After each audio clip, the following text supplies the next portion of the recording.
Yes, sir. I'm tired, man. And we ain't got nothing important to talk about tonight. Ain't nobody important's on today, man. So it's all good. We just out here just chilling. Don't know if anybody gonna hop on with us tonight. Could be, could not be. We don't know. We don't know. You know what I'm saying? My head itching. Let me start this real quick. We put the chain up. I started. Started. No. Dang it. I was too late.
Yes, sir. What was I about to say, King? Oh, right. Glow Yard Gang, MFFLs, podcast listeners all over the globe. Welcome to a brand spanking new episode, guys. We talk Mavs. When we talk Dallas Mavericks from a fan's perspective, listen, man, this is a guy who don't know what the heck is going on right now. It's been that kind of day. It is your boy, Real. And joining me is a man that just won't stop copying me and my color scheme. That's my boy, King. What up, man? Nothing much. Don't lie to the people. Ro asked me before the show, y'all, to wear the same colors as him. I told him I was going to tell all of you guys about it, but he definitely did that. But we got a special guest, man. We rock these colors for a reason. Y'all can see the hats. Y'all see it, but Oh no, I had this all day on today. I didn't know what was going on. so I know we had anything special. My bad. Sorry. But guess what? We got this guy right here on TG to the mother bleeping K in the building. No, I guess no more hand claps, I guess. Somebody hand clapping out here. Let me go ahead and get that on there for this man. Yeah. What up, TGK? Man, what up? I didn't get the memo about the hat. So my apologies. Because my hat is in my car. So I'm the odd one out. That makes no sense. I shouldn't have my hat on, right? No, it's okay, man. You got your little Mav decal on your on your computer there, man, showing off on them boys. It's all good. Work with that. We'll work with that. Yes, sir. Fellas, man, listen. It's been we had a quiet point right now, guys. Y'all know how this goes around this time of year. I know a lot of people are panicking, like, why aren't there any more moves being made? Why we ain't heard nothing? It's always around this time of year, man, where it kind of get quiet. It's gonna start picking up here soon. We've seen a couple of trades and moves being made, little small, little minor moves. So eventually, at one point, it's gonna continue to keep making some moves here. We'll see how it goes. As y'all know, man, there's some news source kind of tied to the Mavs right now. We can go ahead and get into that, man, with these news and rumors. Listen, man. This guy right here seems to still be alive in the hearts and minds of Mav media everywhere. And that is one Clint Capela. Said the Mavs still want Clint Capela, but shouldn't overpay. I think we talked about this before, man. I think we talked about this at nauseum, man. So we're gonna go ahead and get into it. Let's see what they talking about with one Clint Capela. Guess I can share this tab next. All right, here we go. Said the Mavericks still want Clint Capela, but shouldn't overpay. Let's see what we got here, man. It said it's no secret that one of the Mavs offseason goals was to upgrade their center position as has been reported by multiple people close to the Mavericks. You can see that the desire through the moves that they made this summer, drafting Duke center Derek Lively with the 12th overall pick, which, knock on wood, should be the highest pick the Mavs have in the Luka era. So clearly, it's important to the organization.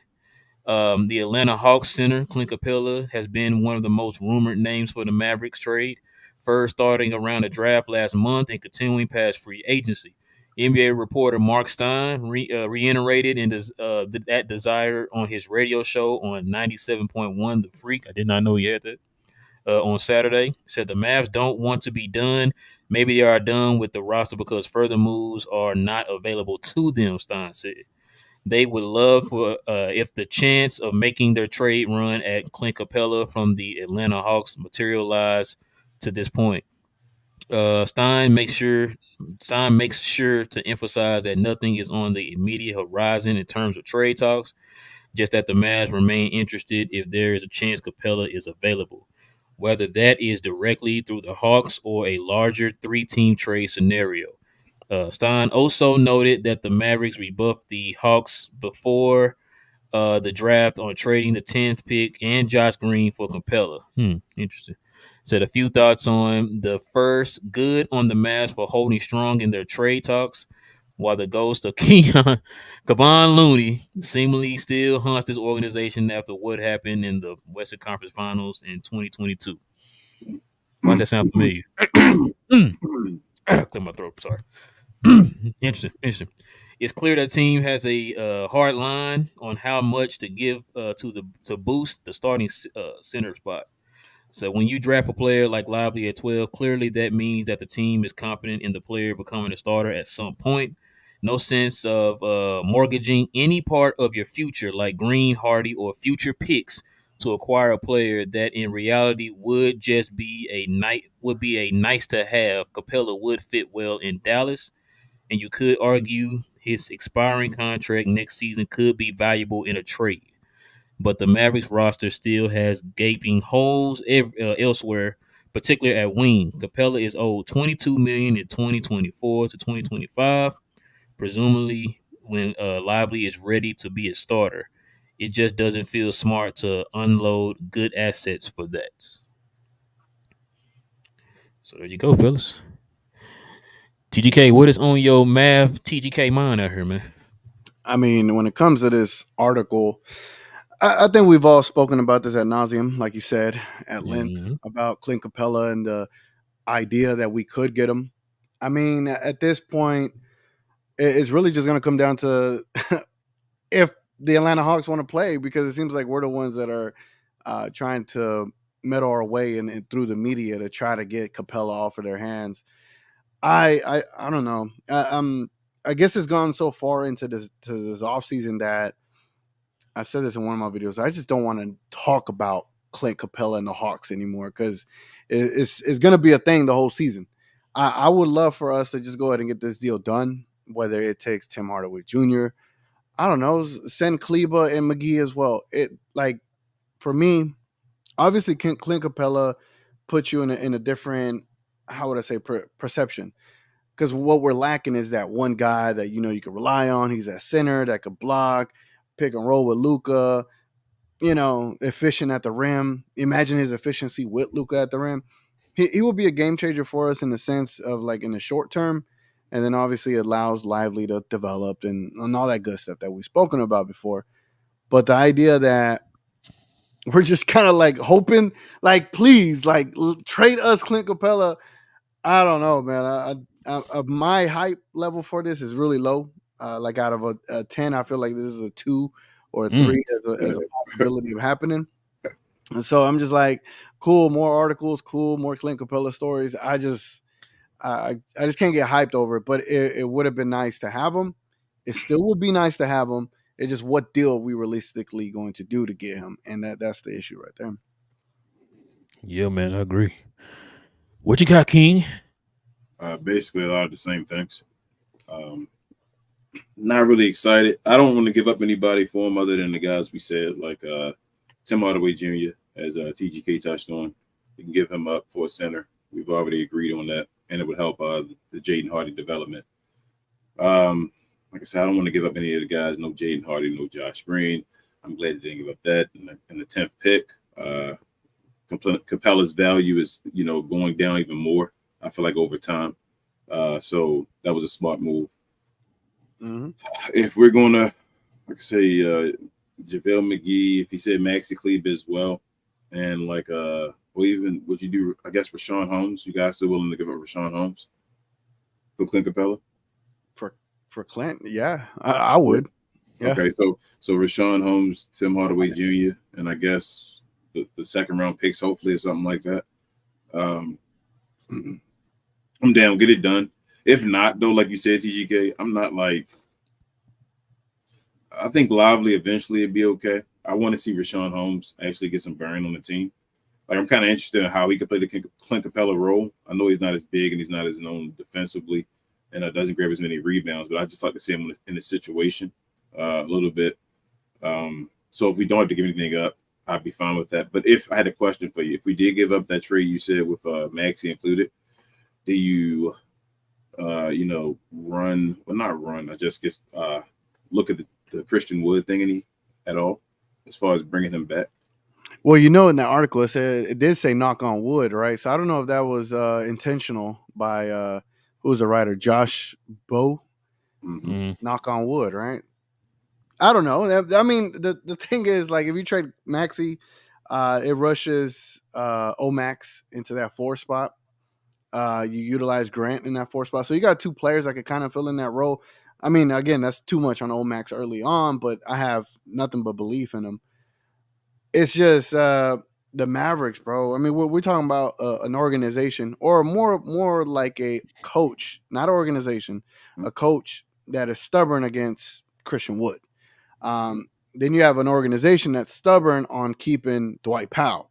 So there's a lot of stubbornness here. Like something's got to break, right? And whether it's going to break in the right way for us, that's left to be seen. But it's just like we're just kind of like I can't even think of like a good analogy. Like we're pulling teeth. We're trying to be like, look, here's the issue. Fix it. Fix the issue. It's right in front of you. And they're just like, no. Like Ro always says, if it makes sense, they ain't gonna do it. And it's just that's what it comes down to sometimes. I just think if the Mavericks made that trade, you said bringing back Christian Wood it'd be a good move because then you could have Omax be the backup, basically small forward behind Josh Green.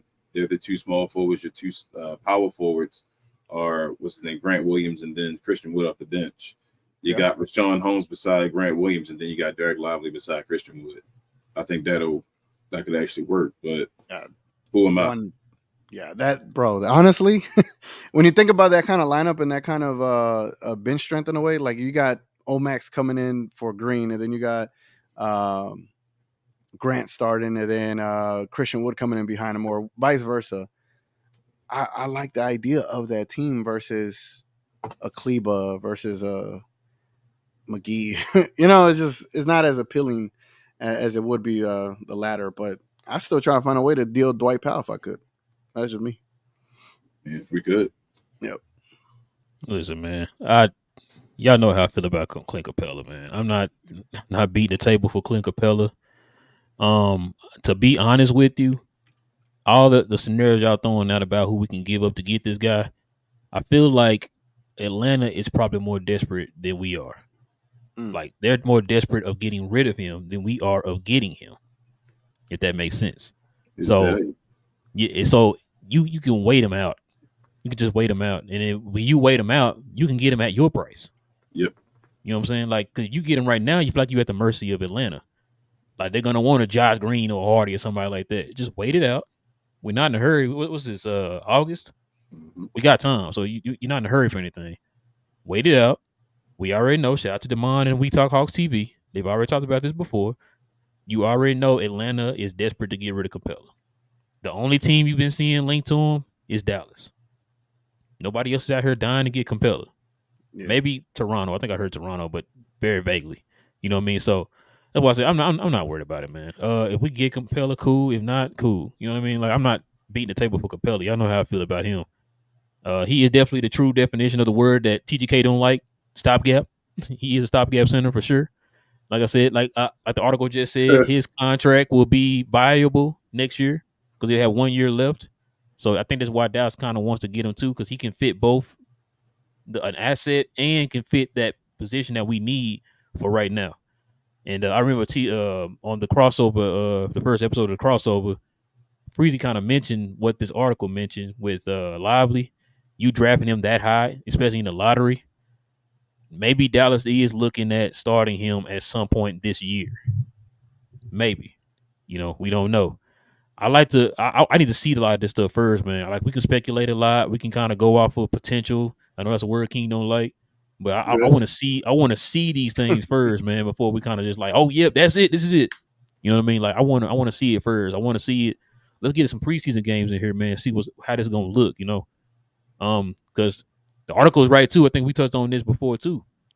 We need some more wings, man. We don't have who's our we got to get our three lineup, three rotation stamp. We don't have guys who can guard the ones and the twos on a consistent basis other than Exum. You know what I'm saying? And we don't know what Exum's role going to be with this team. Is he going to be a Frank Ntilikina? Is he going to be a Spencer Dinwiddie? Like, what is he going to be? We don't know. You know what I'm saying? So a lot of questions. There's still a lot of questions. There's no question that we did get better, but there's a lot of questions of what each individual role is going to be. You know what I'm saying? So that's the one thing I think we need to kind of sure up. But with the whole Clint Capela thing, just wait it out.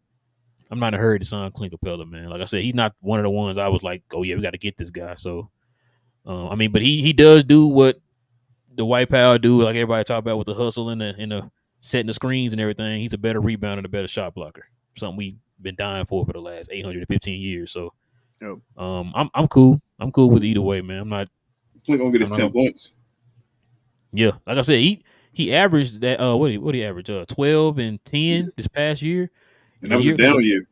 Damon had put his numbers up on he had a short talking about it, and he said I think the year before that he averaged, what was it, 15 and 14 or something like that. Yep.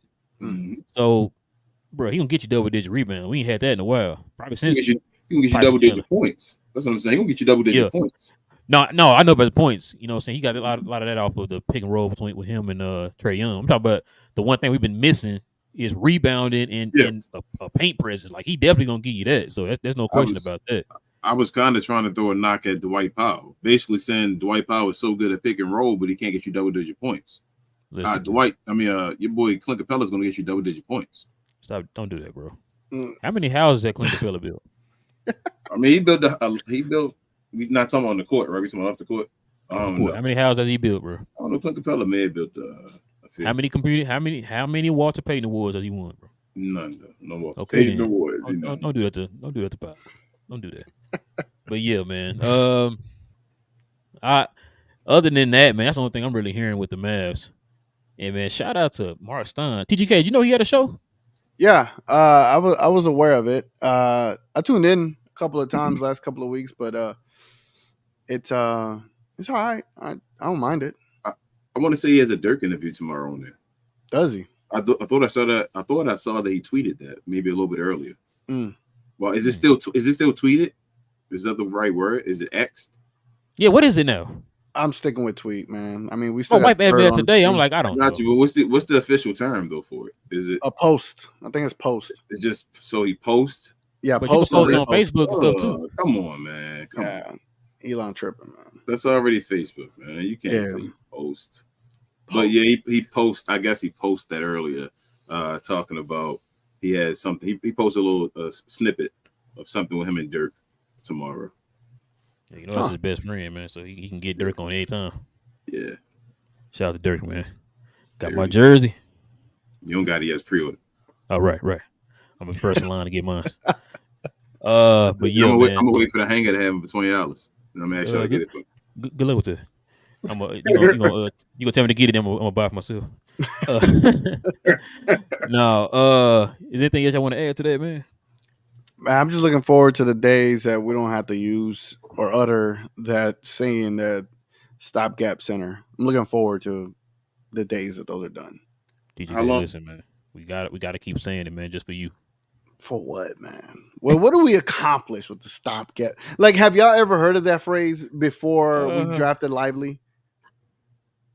Yeah, I've never heard of that phrase. I've heard it. I've heard it. I think I might have heard it. Man, I probably heard some stopgap like defensive tackle or stop the gap. You know, the A gap, B gap. Whatever. Okay, that's probably what it is. Yeah, but I've never heard it in basketball where let's get a stopgap center. Like, bro, in basketball, how about let's just get a center? Like for us, we're not in the place of like privilege to be like, oh, we get centers all the time. We'll just get this stopgap one right here. No, get me one. I just want one. Is that too much to ask for? So it just for the Mavs, it is. I just love the narrative of stopgap. Like, no, just get a center, please. Please. I have another question for y'all. We all hope that Lively can start by this year and next year, right? That what everybody hope is, correct? Correct. For sure, he's gonna start by next year for sure. Let me ask y'all a question. How long do Mavs fans give Lively to start? Oh. Hold on. We talking about the same Mavs fans that was ready to trade Josh Green on draft night? The first year he was drafted. And then, well, maybe I should ask y'all how long Mavs fans going to give it to him, and how long would you guys give it to him? Man, that's so. You told me to be ready to start. To be a starter, yes. Whenever he's ready. So I don't want to put a time on it, bro. So if he goes his whole contract and he's not a starter, nah, he gonna start by next year. So you that's what I'm saying. So next year he's not a starter. Next year for sure he gonna be starting. And if he's not, then are you disappointed? Yes. Okay. TGK. Yeah, no, I agree with that. I think when you draft someone that high, to Freeze's point, I totally agree with that. I mean, you're drafting on the prospect of his abilities. Like you saw it in summer league, he knows how to read defenses. Offenses in a way, so he plays the space correctly. Can that transition into like the actual games, games? You know, I see that happening. Obviously, he's going to have a lot of ups and downs, a lot of peaks and valleys, and it's just for the Mavs fans when he hits those valleys, relax, like it's all right, you know. But are we going to be in? I don't know if we're in that state of like, oh, we can wait for him, but I would like for us to just be patient, let him marinate into the position he's going to be, because once he figures it out, he is 19, I believe, or 20. Once he figures that out, bro, his position. You got a center for the next 12 to 13 years. Hold on, TGK. What was that P word you used? What I say? You said patience, bro. My bad. Hold on, you ain't talking to Mad fans, right? Oh man, I was Listen, talking. If you don't come out and beat Luka today, I was talking to we gotta trade you, bro. You know how it go. You know how they be. Next year he has to be our starting center, preferably. Yeah. So you're not. If you get Clint Capela, then you got the 2-year window. You got the stopgap window. So he can take 2 years in your opinion if you get Clint Capela. Correct. Okay. Are you still saying next year you want to be a starting center, right? I'm on next year. I mean, truthfully, 2 years is still not enough time. Like how long you want? No, hold on. Listen to what I'm saying. I'm not saying I want that. You want that Jalen Brunson treatment, okay? Nah, that's the reason why. But hold up, Josh Green, Jalen Brunson, Dodo, track record is showing you that if it's not Luka Doncic, you don't usually get it in the second year as well. Yeah, but they weren't drafted that high though. I got you. They weren't drafted that high. So you got that. I'm just saying it's a rookie center. Like it could take him 4 years. Man. Like you feel me? Like it really could. And nah, you're right. It's not a bad thing because he's what 19. We said 4 years. He's 23. Like it, and he really could become the guy he's supposed to be at that point. But it's like I guess we need him to be something faster than that because of the timeline we have already. So I think he was drafted knowing that. So I don't know. You know what? Now you say that you do kind of. That's a good point. Yeah, bro. There was a stat that Larry had mentioned about Kessler and Lively's I forget what it was, defensive rating or block ratio, and that Lively's was like superior as far as the amount of possessions in comparison to Kessler. So the idea is like, all right, if you could get a Kessler type of season out of Lively, then you're looking good, right? I mean, it's just. No one expected that out of Kessler. I didn't, but I know I did. If you get something similar or close to what like Kessler did last year, then you're like, all right, next year he could be a starter. I didn't expect that out of Kessler. So usually, if you don't expect that out of guys, I'm not going to compare guys to somebody I didn't expect it because it's just a different game. Mm-hmm. So I don't expect him to be Kessler. like I was watching a video saying that within the last few drafts, there's only been 2 guys that really became a top 15 defender in the NBA that's been in the first round, and that's really been Evan Mobley and probably Walker Kessler. Like they're the only 2 guys that really probably became those rim protector, like top of the line guys. So like it takes big men a second sometimes, man. Like really, especially to take over a defense. Like it's just like I said. When you said they had to backtrack, I'm like, you know what? That's a good point. Yeah, we can't be. We're all saying, hey, it should be by next year, and we expecting based off his talent and all. It should be by next year, and we're hoping with the timeline and all the talent we have. But man, he could struggle as a big guy too out there, like moving his feet and all. Like it, I don't know. I'm hoping it's not, but I'm telling you that it could be, and that maybe even after 3 years, we shouldn't be ready to give up. Well, even the Dallas Mavericks, they spent some resources on who was it? The Jazz assistant coach that did a pretty good job with Rudy Gobert. You also got Tyson Chandler there coaching him up, and then you also got Dwight Powder. I mean, like we got the perfect trio for Lively. I'm kidding about Powder. I'm just. I mean, they spent some resources, so hopefully it just pays dividends, man. It took Tyson Chandler a while. Yeah. Oh well, it really did. It took. Matter of fact, when did he go to New Orleans? What year was that for him? Oh, I don't know. It was a second. That's when it clicked with him. Yeah, that's when it started to click. He got to New Orleans, and yeah, that was a few years in the line because he was past Chicago at that point. So I don't know, man. Like I said, I hope that he's able to come in there and be that guy, but like I don't know. I don't know what the timetable is because I know people are going to. If he's not in there by next year, I know people are going to like go at him.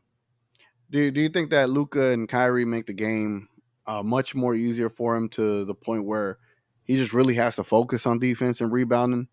That's how I see it. I mean, I feel like the offensive game, he don't even have to worry about. Like they're gonna find me open.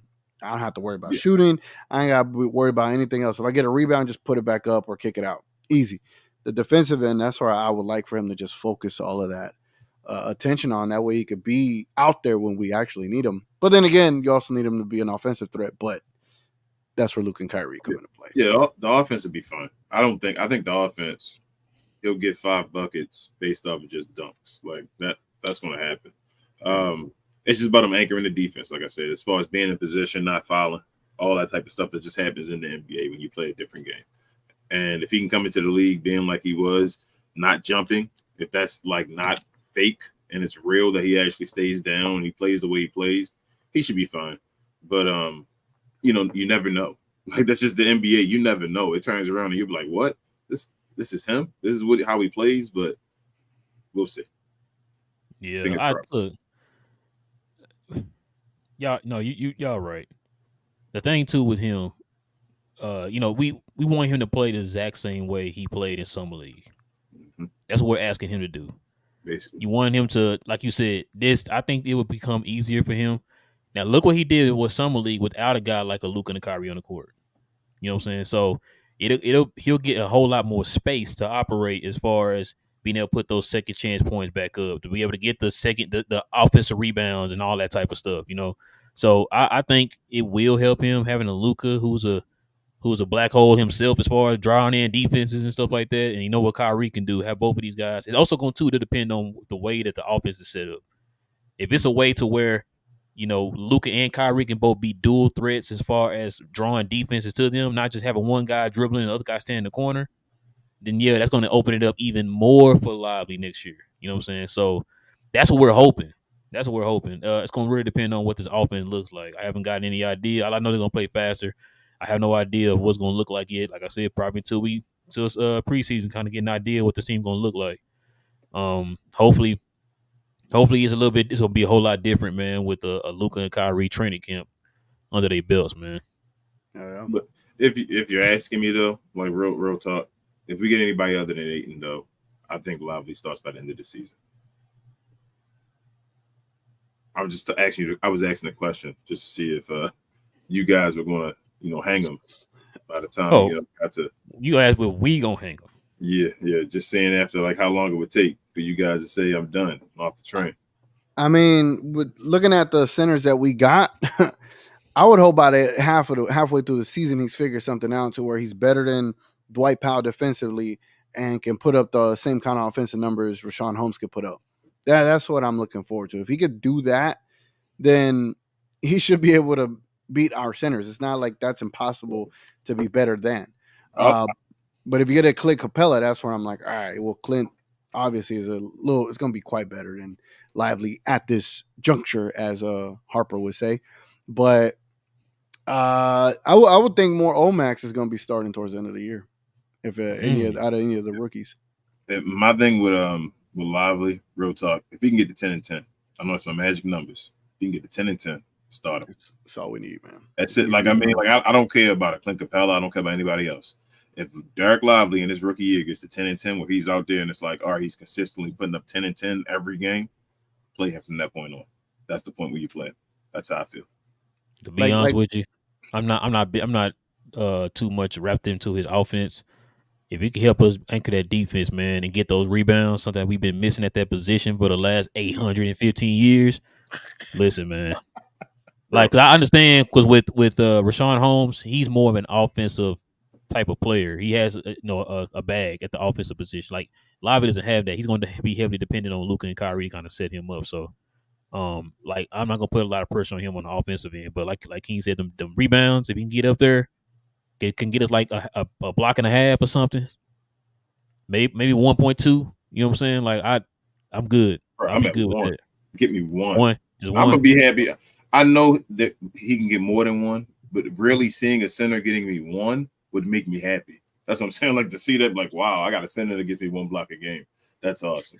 So you had a center that got you one block. Who? Who started center last year, bro? Stop playing, man. All right. One block per what? Per 500 games? Yes, bro. Per 60 minutes. Are you not? Listen, you got to look at the advanced analytics. Gotcha, the per 60s. One block.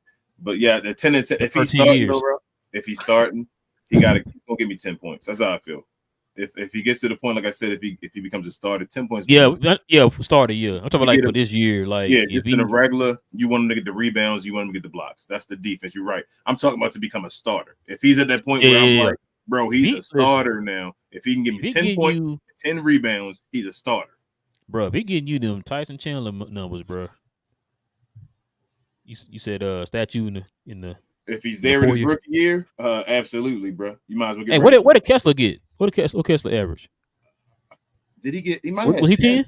He might have had 10 and like 12 or something like that, bro. Jesus, man, if that's the case. Yeah. I think Kessler was. Let me look. You talk while this time. While I look at the numbers. Well, once we see Rashawn Holmes taking players off of the dribble to the paint on a dunk, we're gonna be like, Lively can wait. Yeah. Yeah, I think what was gonna happen is you're Lively, gonna see, bro. Lively, who? No, yeah, he had a 9 and 8. I'm sorry, guys. 9 and 8. Oh, 9 and 8. Yeah. All right. Yeah, Lively gives us 9 and 8, then yeah, that's not bad. Bro. Yeah, that's not bad. He's better, way better than Dwight Powell. I don't know if he'll give us 9 and 8 because he won't start all year. But when he's on a run, meaning basically when he's a starter, if he's giving us 9 and 8 in his first year, yeah. Did Kessler start all year? I think he did basically start all year. If Lively's per 32 after a couple of weeks or months starts showing like 9 and 9 or 8 and 8, then I'm like, all right, start him. Yep. Yeah, start giving this man 32 minutes. About time to give him the minutes to let him play. Why not, bro? Like if it's his rookie year, if it's his rookie year and he's playing per 32, per 36 or whatever, like 10 and 10 or close to it, you got to play the man. Like Jason Kidd can't play. You can't. We don't need Clint Capela. We don't plan on keeping Clint Capela for like forever. It's no reason to keep developing him. If Lively is at that point in his rookie year, you play this man, let him get the experience and all, because who knows where he's gonna be next year. You feel what I'm saying? So get him that playoff experience. Let him be the one that's in there in the grind and all that, so that he can become an even better player in the playoffs. And then from that point on, like, that's it. If he gets to a per 36 or 32, like TGK says, a damn near 10 and 10, you have to start that man. So same thing. He's gonna be the Luka of centers, huh? I ain't saying he's gonna be. I ain't putting that on him. I mean, the Glow Yard trying to tell me he might be that dude, and I'm hoping.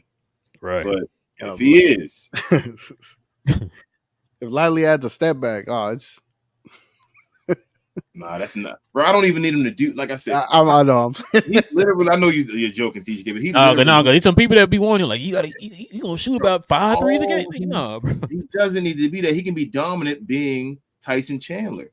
Yep. Like from the beginning, younger, like not even Tyson Chandler. Think beyond Tyson Chandler.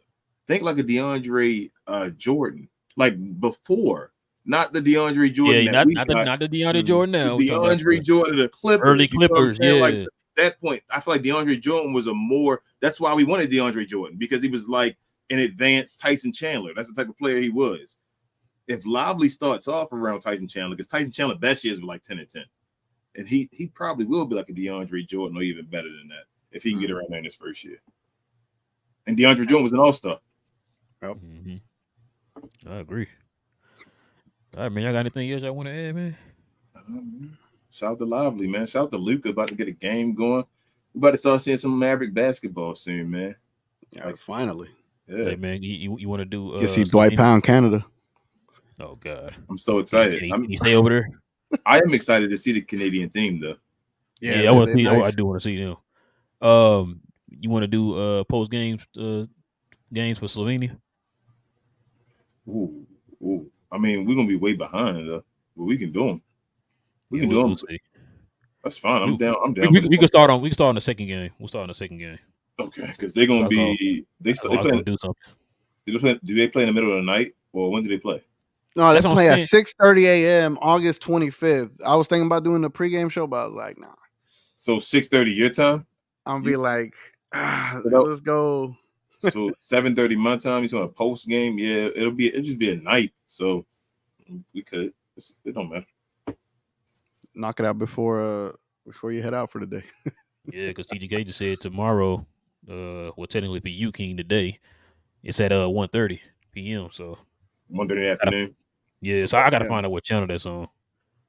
So we probably could do some post. I got a link, man. I'll send it to you. Is it gonna be on ESPN? No. You wanna not talk. You say less. Yeah. Say less is what you're trying to say, right? Yeah, I got a link. We got you. Say less. Yeah. You don't want to lose your sponsors. You don't have knocking those down, huh? She drink out of the styrofoam cup. She got the purple in cup. I know y'all over there, and y'all in Texas. Close enough. No, close enough.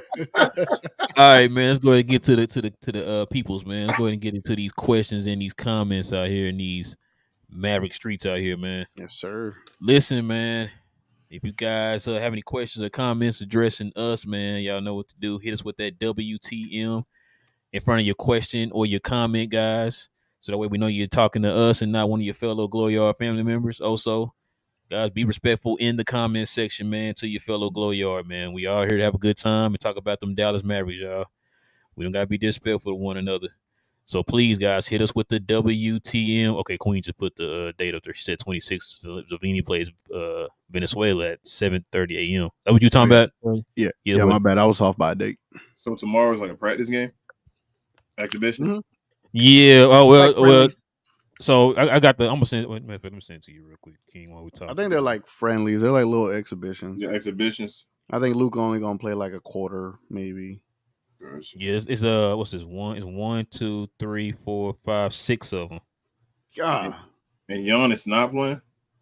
Yeah, it's been confirmed. Giannis not playing. Not playing. He was playing in the qualifiers or something, though, wasn't he, or something? I didn't hear none of that. I think it came down. It's been confirmed that him and Jokic's not playing. So yeah. But so like I said, guys, here's with the WTM in front of your question or your comment, guys, and also we hit the super chats first. We'll hit those up before anything else. So if the super chat comes in first, we'll hit those, and then we'll hit the regular ones. Guys. Hold on, before you click that, I got one more question for both of y'all, and it's a serious question. It's maybe the most serious question I've ever asked y'all. Oh, yeah, about 5 serious questions. Yeah. Are we going to celebrate the mid-season championship? Hell yeah. I am. If we win. When we win it, are we going to celebrate it? That's all I'm asking y'all. Yeah. Or are we going to be like, let me see what everybody else say first, and then I'm or are we going to be like, you got to sleep on it? Like, hold on, y'all, how y'all feel about this? Oh, you celebrating? Oh, yeah, it was a great win. Yeah, I want to glow y'all as well. Like, are we going to celebrate that when we win it? Or are we going to be like, let's wait and see. Let's wait a couple years and see. Like, is this how we brag about this? Like, this the first one, yeah.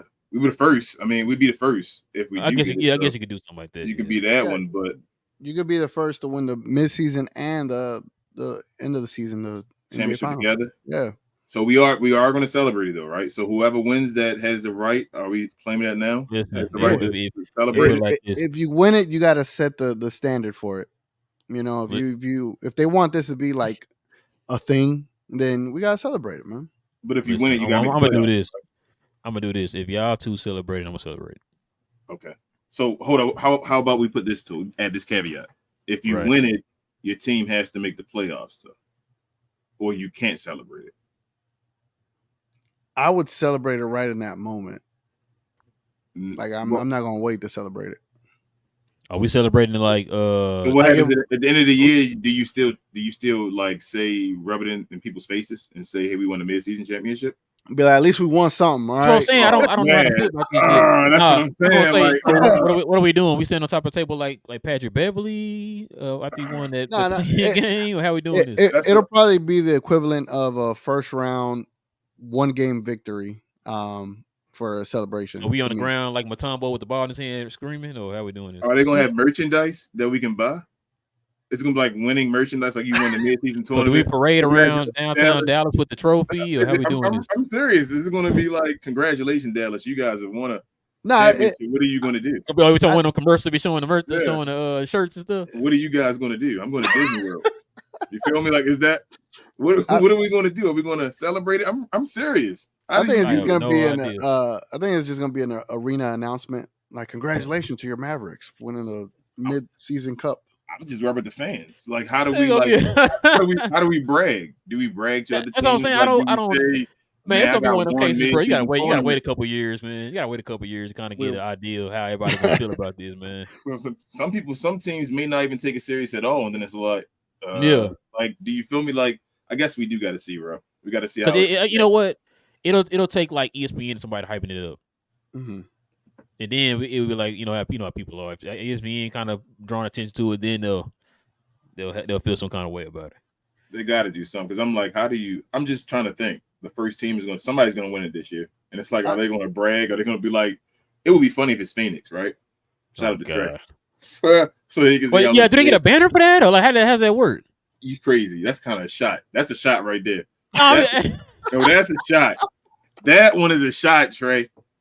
Not get away with that one on this one, bro. Man. No way they get a banner for that. And the reason why I'm thinking about that because you start talking about they ain't got the little gold tag on the back of their shirt. So I'm like, dang, do they get a banner now for that? Like, does that count towards your? Do you go in the Hall of Fame? Do you go in the Hall of Fame for being like the best mid-season player ever?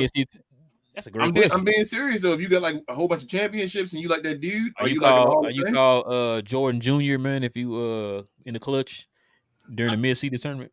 These are questions that are going to be answered like in the future. I'm telling you. Like, people going to ask these questions. There's going to be some dude that's probably on the team that never win a championship, but keep winning mid-season championships. But he got 5 mid-season MVPs. Like, yo, is he nice though? But wait, do they get MVP in the mid-season tournament? I think they are giving MVP for the mid-season. Yep, for the tournament.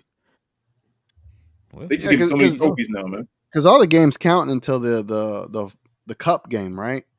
As far as I think the statistics and the standings. Yeah, I think they are. I think they are going to include the cup games. I think they get an extra game, just added on the average. Yeah, two teams get 83 games. The other rest of them get 82. Just get 82. Yeah. So that extra game is that one's going to be interesting. Like, do the teams that are in there, do they even play their starters, or they're just going to be like, all right, all rookies, y'all go ahead and figure this out. We already got to Vegas because you're already in Vegas by that point. Mm-hmm. So, man, I hope it works. I hope it's competitive. It's other sports that have two, championships and all kind of stuff, but you have to celebrate the inaugural one, man. So you got to celebrate those. Especially so if we don't win, that's what I'm saying. Like, if we don't win, another team wins, like a team I just said, do they get to throw it in our face? Did they beat us? You got to set the standards. So they got to just beat us? Just did one. It just won. Just winning it. That's what I'm setting the standards. Congrats, y'all won. But now we're going for the NBA final, championship. Okay. So it's like, who really cares? If we win, we'll care. If they win, like, all right, cool. All right, just making sure, TG. I kind of thought you were saying that. I just wanted to make sure you were saying it. All right, so if we win, y'all win. we gonna throw it in everybody's face. If Yep. we lose, it means nothing. Yep. Yes. Pretty much. All right, we can get to the people now. I'm sorry about that, people. You know what you're trying to do. You're trying to stop this guy here for announcing that he's a Hey. Glow Yard member now, man. Knights. Appreciate you, man. Appreciate you. He's now a new Glow Yard member of the channel. Hell yeah. Up next, man, we got the MVP of the channel himself. We got Coy, also a Glow Yard member. With the 999 don't know. He says, much love, guys. Mentally is one thing that doesn't get talked about. I mean, sorry, mentality is one thing that doesn't get talked about enough. And Luka's going to have a mentality we haven't seen in a while. Got a feeling our team will have a chip on our shoulders. Yeah, man. Sure. You said motivated Luka and Kyrie. Yep. That's what it sounded like he said. You said pin that. Yeah, pretty much. And then Coy with another one, man, with another $4.99. Don't know. He says Kyrie is bought in to love him, replying to trolls on X. That still don't sound right. If we don't get a center now, we will at the deadline sooner than the better. In my opinion, the mentality is key. Yeah, Yep. yeah.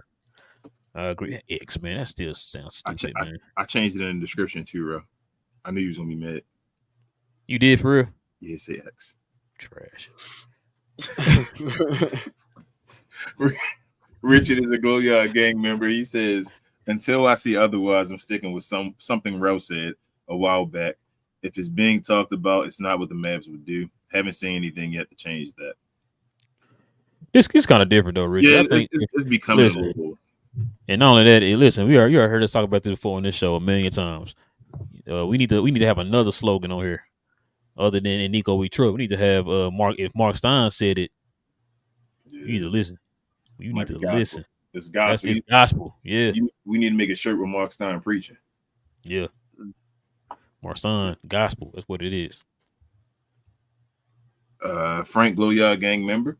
He says, I'll counter Rashad and Rel with "In Nico We Trust." I said Richard. Oh, Richard. I'm sorry. I don't know why I'm thinking of Rashawn. But Richard and Rel. You want to start? "In Nico We Trust." Yeah. And you're right, Frank. That's what I was about to say to Richard earlier. I was like, since things have, Nico has been in charge, it seems like it's kind of been some things that you hear the Mavericks may be involved in it. Chico, what up, Chico? What up, Chico? Breeze. He said, yo, what's good, fellas? Kai got me hyped. Y'all know that's my guy. He's talking about winning. I like it. Yeah, I like that. I like that tweet a lot, man. My guy pinned that about not being able to make him a loser without LeBron James. And he said, pin that. I said, yes. He trying to win a championship, bro. And what was the one thing Kyrie has talked about when he was in Brooklyn trying to get traded? He said he just want to be somewhere where he's respected. He's respected and can end out his career. I told you, just want to win. I've been saying that he doesn't care if it's Lucas' team or any of that. He just want to be respected and help organization win a championship, bro. He's trying to end out his legacy, man. Go to the Hall of Fame and finish it up. Be on that top 75. Top 100.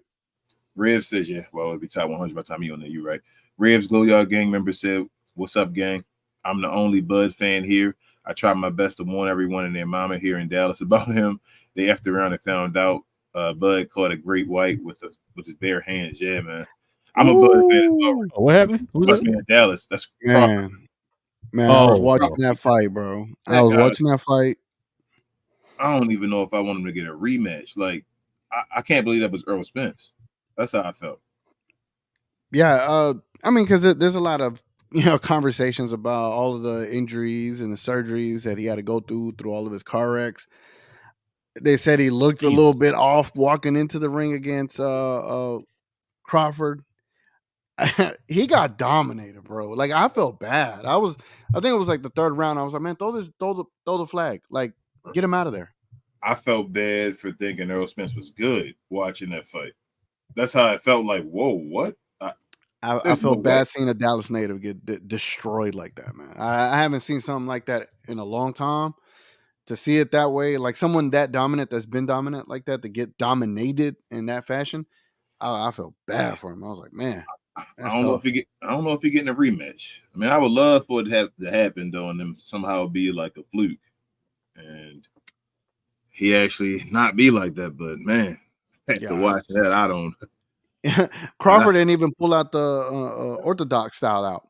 He beat the hell out of him, man. I mean, like he just beat him, like, Yep. bro. Nancy says, "Hey guys, how are y'all tonight? Or how you doing tonight? I'm well. Hey, Nancy. Thanks for doing the show. Look forward to hearing what your thoughts on how everything is coming along so far. Appreciate you, Nancy." Well, what is your official grade for the Mavs offseason so far, as of right now? Well, what is your grade? I'll It give would it have been A. It would have been A+ for me, but they signed the White Power back, so it gets knocked down to a B. Oh God! The entire offseason for me. King said with the signing of the White Power, he wants an A++. It's difficult. It's difficult because I feel like we could have did more. I'm disappointed in some of the moves we didn't make. Like what was out there. I'm gonna give it. Hold on. Let me ask you a question. If we are you don't feel like we're done, right? I don't feel like we're done. So I'm just like so you feel like there you go. It's incomplete right now. That's what I'm saying. It's not done. I feel like I'm gonna give it a B- for right now. I still think we can get higher than that though. What would make it B? I mean, minus the Aiden trade. Like what else would make it a B higher? Would Capela make it higher for you? Capela would make it a B+. He's not moving it to an A. He'll make it a B+. If Lively came out the gate and was a monster, like if our rookies come out the gate and are monsters, like I mean, like bona fide, all rookie team guys, like they're going to be on the all rookie team, then it might get in A territory, even without an Aiden. If we had Aiden and those guys, was that? Man, I would have negated the White Power thing. Would have said an A++++++. Yeah. Oh man, where the next WTM at? They ain't talking to each other. Let's see. Coy again says, "Go O's and Braves, not the Rangers. All love, Rowan chat." So here's my. We got Max. It's all good. Here's the whole thing. I'm hoping that Rel and you guys, y'all Rangers win y'all division, right? I hope y'all win it. I gotta win it. I'm hoping y'all get to play the Astros in the playoffs somehow, some way, and y'all end up dealing with them or whatnot. Oh, you want us to get the Astros, huh? I want the Rays. So I hold up. It's all division robbery. I take the Astros. I'm just trying to take the Rays off y'all because I like the Chico and our Rays in our division. So I want the Rays. Gotcha. And then somehow after the Rays and we play the Rays, hopefully we beat the Rays, and then y'all hopefully beat the Astros, and then hopefully we beat y'all. And then it's us versus the Braves in the World Series. That would be bro. That I ain't gonna lie. That's gonna be crazy. If we played the Astros in the yeah, that's gonna be our World Series almost in the wild card, right bro. There, that's gonna be crazy, bro. Bro, we going to Baltimore if we link up against Orioles. That's gonna be man. I think it's gonna be expensive as hell, man. Is it? Listen. For the World Series? It'd be ALCS or something like that. Yeah, ALCS. Hell yeah, them tickets gonna be expensive as hell. Shoot, just imagine TGK. It was hard for us to get in the darn Dodgers game. Damn, that's a regular season game. You can't even get in Texas Live whenever it's like a big playoff game. But, so yeah, true. I think y'all get y'all gonna get a bye though. The first two teams get a bye, right? So y'all will get a bye as well. We gotta see how they end with the Astro, because I told you the Astro beat us in the last two. Unless y'all don't win a division. I mean, whoever wins y'all division gonna get the bye. It's gonna be our division and y'all division that's gonna get the bye or whatever like that. So y'all wouldn't play the Astros until the divisional round. Division, yeah. Yep. I just want to stay away from that wild card, man. Yeah. I mean, I don't even mind it. It don't matter. I just want to get in the playoffs, bro. That's how I feel right now. Like that's how happy I am. I just hate the Astros, bro. I just hate them dudes, bro. I don't mind. I play them. Div says Kai is going to be hella motivated to win with Luka, and made a mention in his tweets responding to comments saying he can't win without LeBron. LOL. Can't wait for next season. Luka and Kai, awesome. Yeah, I can't wait. I can't wait. Hyped. Potato. I feel like it's been a second. What up? What up, y'all? What up, Potato? Hope you got Koi again. Yeah, Koi with another $4.99 dono says, "Don't put your money on Scherzer. Not reliable. Trust me, he was in our. Oh, he sure was. And tell him that, yeah. God, Koi, get out the show, man. It's ridiculous. He did, though. He did. I mean, the Mets are having like a sell off of all their pitchers, and y'all should have went for Verlander. Why didn't y'all go for? But no, the thing was, that's what I heard at first. We were going for Verlander. It was us, y'all, and everybody else. Y'all already had Max though, bro. At that point, by the time he was putting y'all on the Verlander, y'all already had Max. Why didn't y'all go get Verlander first? Is what I'm saying. No. That's what I'm saying. No. I think I heard Verlander before Max. Oh, before Max. Okay. Yeah, okay, before right. Max. That's what I'm saying. Like, that's why I was confused when we got him instead of Verlander. I'm like, so okay, fine. We got a guy that can it's top of rotation with us. So I wasn't tripping. So, but then you started talking about we finna get Verlander. I'm like, oh crap, because that's why I told you in the group. I said I thought I heard Verlander's name was off the trade block. No, I'm like, if the Mets we didn't get him, I thought he was off the trade blocks. I'm like, okay, look, as long as nobody got him, I'm cool. You know what I'm saying? If we didn't get him, I want nobody to get him. Like nobody be gonna play to get him or whatever. So then you came back and like we might get Verlander. That's why I was like, wait, hold on, I thought he was off a trade block. You're like, no, we can get him or whatever. I'm like, oh man. So then today, that's when that alert came in and Houston got him. I'm mad at you. I said, bro, I thought y'all finna get him. We didn't get him. To get him. We got Flaherty. I know y'all got him. I mean, bro, that's two of the greatest pitchers of all time. But yeah, I'd rather have Verlander than Scherzer, man. I'd rather have they did, man. Rather have DeGrom back. Hold up, a shout out to the O's because last time, well, not last time we was in the playoffs, the time before that, we beat your boy Verlander, Scherzer, and what's his name, David Price, back to back. When they play for the Tigers. No, wait, Verlander. Yep. Wait, David Price played for the Tigers? Yep, David Price got traded midseason. All three of them were there, and we beat all three of them. And I thought he got traded to Boston. He got traded. He got traded from Detroit to Boston, I believe. I believe after Detroit, he was a free agent and signed to Boston. Oh, I don't remember that, but okay. David Price was. I know for a fact it was David. No. I mean, you know what I'm saying. You're probably right. I just don't remember. I know he was with Boston and he was bombing over there. And Detroit. Yeah, that was his downfall. In the playoffs too. Yeah, that was when he went to Boston. After we beat him in the playoffs. And bro, we used to rock, man, bro. We used to kill David Price every year, bro. Especially when he played for Tampa, bro. Not us. That dude. Not us. All three of those guys used to give us problems, and for some reason that playoff run, and then Chris that's Davis. why we wanted him. He's like, okay, we can beat him, but he dominated everybody else. We're like, should we get him over here? Be one of our top 2-3 pit man list. We thought we was gonna put that work in, but then he got over to Boston, and I was like, thank the Lord we didn't pick him up. Max Scherzer is one of the best. He one of the greatest regular season pitchers of all time. Like, it is what it is. He was rough at the beginning of this year. He been looking better recently. I saw with the stats and all that, but I'd rather have Verlander. Like, Verlander in Houston was at least that dude. You feel me? He showed out. Listen, I'm gonna tell you right now, until we get our bats back fully healthy, we need the pitchers to carry, bro. Like, I'm gonna need Scherzer to come on with it. That's all I gotta say. That's why I wanted Verlander, but it's all good. When the first time Scherzer going, that's gonna be a matchup, man. When y'all Scherzer versus Verlander, the next time y'all play each other and all that, you need to get a ticket to that. Why y'all got tickets already to that game? I'm looking September 4th. September 4th. Y'all need to find a ticket to that game and go to that. It's not professional. Probably a weekend game. No, it's Monday. It's Monday, Tuesday, Wednesday. Yep. It's on a Labor Day or something like that. Oh, okay, trash. Marby says, I think Capela is possible as part of a 3-team deal with Toronto, where Siakam and THJ and Kleber are going to Atlanta. Man, listen, the way it's sounding right now. So I was listening to somebody the other day. They're saying that Siakam really is banking on the fact that on this year because he wants to get that supermax. He wants to try to make an All NBA team. And he can't get it if he gets traded. Yeah, he went to All NBA. So yeah, players. So you know what that basically means, right? That's why you've been hearing about extensions, but not Atlanta. What's their name? Toronto wants to extend him, but they want to give him a max extension, a regular max. And he's like, no, I want the super max. He thinks he has a chance to get a super max, so he's banking on himself. Which I can't tell the man what to do, but you know what all this just means, though, right? Might need to go for that max, bro. So what's going to happen is he's going to get a max either way. Yeah, he can get a max. So even if he didn't sign the max and he doesn't get the super max, he's going to get the max either way. What I'm saying is all this is saying to me is that right after he gets the super max, he's going to get traded. That or the max, whatever it is, it's the same conversation. He can't get it if he gets traded to Atlanta. It's the same convo we keep hearing over and over again. The guy's waiting for their money. He gonna get his money.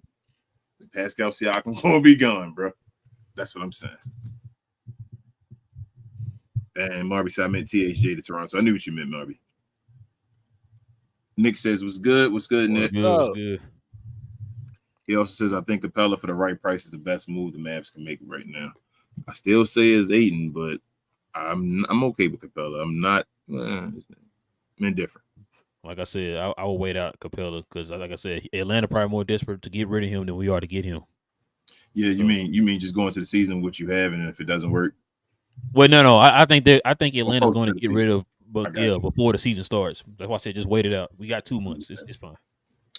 Div says Mavs they don't basically you saying they don't want to go into the season with Capella. They've already announced. They don't. And so if it gets to a point, they'll do anything to get rid of him. Yeah. Div says Mavs get Clint Capella, Jalen Johnson, 2024 second from Miami. Hawks get THJ, JaVale McGee, Jaden Hardy. We lose 1.8 million salary. Jalen Johnson is awesome and huge wing. Got to give up something up. Can I counter that deal with you can't give up THJ and Jaden. Yeah, I wouldn't give up both of those.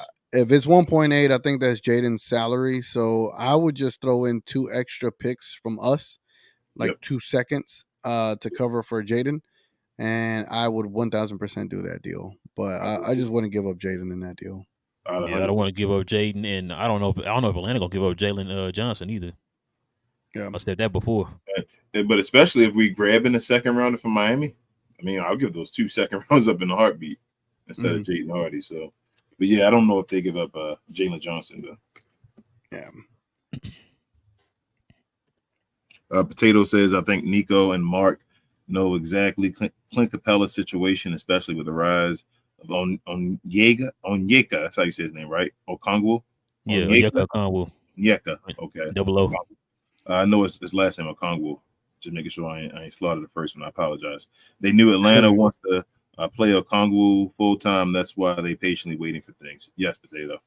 Yeah, and they got Bruno too. They signed Bruno back, so he's gonna play. He can play that backup center role for the Lolo. They wanted Onyeka Okongwu to. Hold on real quick. He ended it with something else. Oh. He said, waiting for things to pan out until now. They still active with the talks with the Hawks because Nico and Mark are confident they can land Capella in the trade. Yes, so you can go ahead. Yeah, that's what I was saying, Potato. Like, look, you don't. Like I said, Atlanta they want to move Capella more than we want to get Capella. So, and we're not hearing Capella's name tied to anybody else. That's why I say, like, look, until Atlanta really comes, can actually be a little lenient on some of the stuff that they're asking for. Like we heard at one point, they wanted like Josh Green and Jaden Hardy for him. Like, nah, we're not doing that. You can just wait it out because, like I said, they want to get rid of Capella more than we want to get Capella. We're not desperate for Capella right now. We saw what Mark Stein said in the article there. So look, let's just wait it out. Either you take this Tim Hardaway and this JaVale McGee, or you don't get nothing. And then you try to find a way to get rid of them. The only assets they will get from me are these 2 second rounders. They're getting no more than that. I don't want to do that, but I mean, listen, that'll get it done with those 2 guys I just named off. Get it done. Yeah. So, other than that, I'm not doing nothing more than that, bro. Lawrence says, Omax reminds me of Stacey Augmon, aka Plastic Man. Hey, they don't know about Stacey Augmon. Listen, if he man, listen. If he's Stacey Augmon, you right. If he's Stacey Augmon, man. Team. Listen here, man. Somebody brought him up too. Wasn't it on the members only or something? I think anybody brought him up. It was. Yep. I think somebody said he could beat. Yeah, said he could beat Plastic Man. Yep. Bro, if he's Stacey Augmon, get out of here. Nick says Seawood is still a Maverick. If he's staying, is there any chance of him and kids salvaging their relationship and at least having a professional relationship? They don't have to like each other. I mean, he's not a Maverick. He's not a Maverick. I think that ship is sailed, man. You got to knock on wood for that. Yeah, knock on wood. Pause. But bro, wouldn't that work perfectly though? Like real talk, we talking about like the positions. So you got your more offensive minded of Rashawn Holmes start center with Grant Williams, and then your Josh Green, and then when you have Seawood in there, you got Omax, Seawood, and then your more defensive center with Lively beside him. Like that just works as far as that lineup. Your wings just listen. You're not wrong. I know. 2 things. Just the name he just said in that comment. 1, Jason Bartholomew Kid. Okay? Bartholomew. Okay. Kid. You know what I'm saying? That's a real middle name. Okay. Just trust me. Listen, man. That relationship is gone, bro. Yeah. We talk about it a million times, especially on the members only show. We talk about it all the time, man. This happened during summer league, man. Summer This league, man. this relationship got severed in summer league. Mhm. So Jason yeah, Kidd didn't want him, man. Jason Kidd just didn't want him. It is what it is. you said Rick Carlisle and Den Smith. Yeah. Oh, okay, gotcha. I'm sorry. You said before you dribbled the ball, you didn't like him. Oh, okay, gotcha. Okay, You've seen it I before, don't right? know. I don't know. Well, I mean, it's my bad. It's Donnie Nelson. Yeah, Donnie's spoke. Shout out to Larry. Dave says Hawks can't afford to wait on Capela trade. If he doesn't start and doesn't play good next season, he will be unmovable. They got to make trade prior to season starting. Yeah, Yep. That's why I said, Div. We not the desperate ones here. The Atlanta wants to move him, like you said. I think you once said it a minute ago. They want a Yeka to start. Shout out to Demond and them on We Talk Hawks TV. They've been talking about this for the last month. They want a Yeka to start. They want to change up their offensive style. They want to play more 5 and out. A Yeka fits that style a whole lot more than Clint Capela. We all know Clint Capela ain't shooting nobody threes out here. He ain't stretching nobody floor. So they're desperate to move this guy right now. So who do we need to get off this team left? I know. Well, obviously, we don't say Dwight. Hold on. We all know who do I want to get rid of? All know that. What I'm saying is he's not going to be moved. We already know he signed the contract, so that's done. I got a couple guys need to be moved, but go ahead. Who else needs to be moved though? Right? We got JaVale McGee. Yo, just Tim Hardaway and JaVale McGee. So Tim has to be moved. You at a point he has to be moved, right? How's for the sake of Jaden Hardy? Yes. Yeah, but I say how Hardy gonna flourish. So he has to be moved, right? So we got JaVale McGee and Tim Hardaway. Are they the only two that have to be moved? Yep. Yeah, because they're not gonna move Kleba. They love him too much. What you want to say, bro? What you put your hand down? Hey, you already know I was about to add a couple names in there, man. But who else? Who else on the squad? Yeah, name them out. Don't be shy. Let's see, Jared Dudley and the new coach that we just got. Does his name rhyme with Flaxy Neba? Yeah, Dudley does rhyme with Flaxy Neba. You right? Oh, all right, that guy don't belong on there.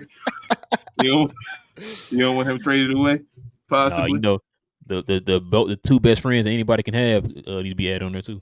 Yeah, but they gonna stay here. So basically, they here. So we're down to it's just JaVale McGee and Tim Hardaway Jr. And Rashawn Holmes is like collateral, right? Unfortunately, he's like if he stays, he stays. If he doesn't, he doesn't. Gets traded. Yeah, it's like Rocky Balboa. Dies. Adrian. I mean, what the hell are we gonna do with McGee? We're just gonna stretch wave this man?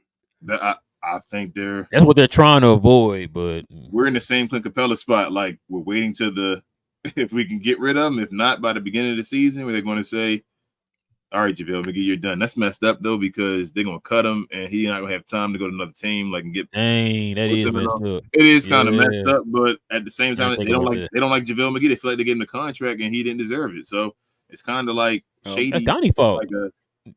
Donnie's, you're right.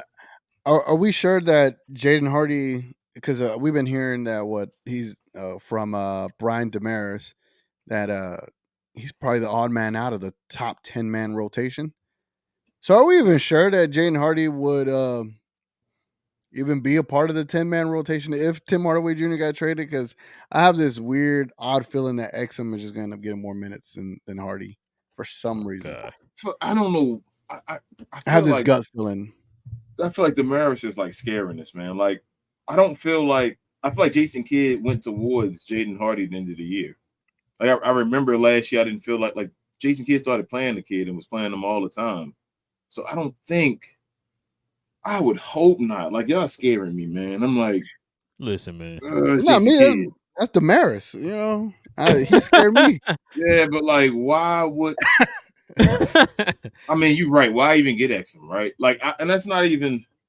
Here's the thing. Here's the thing. Like, there's been people on Twitter that be getting at me talking about Tim Hardaway Jr.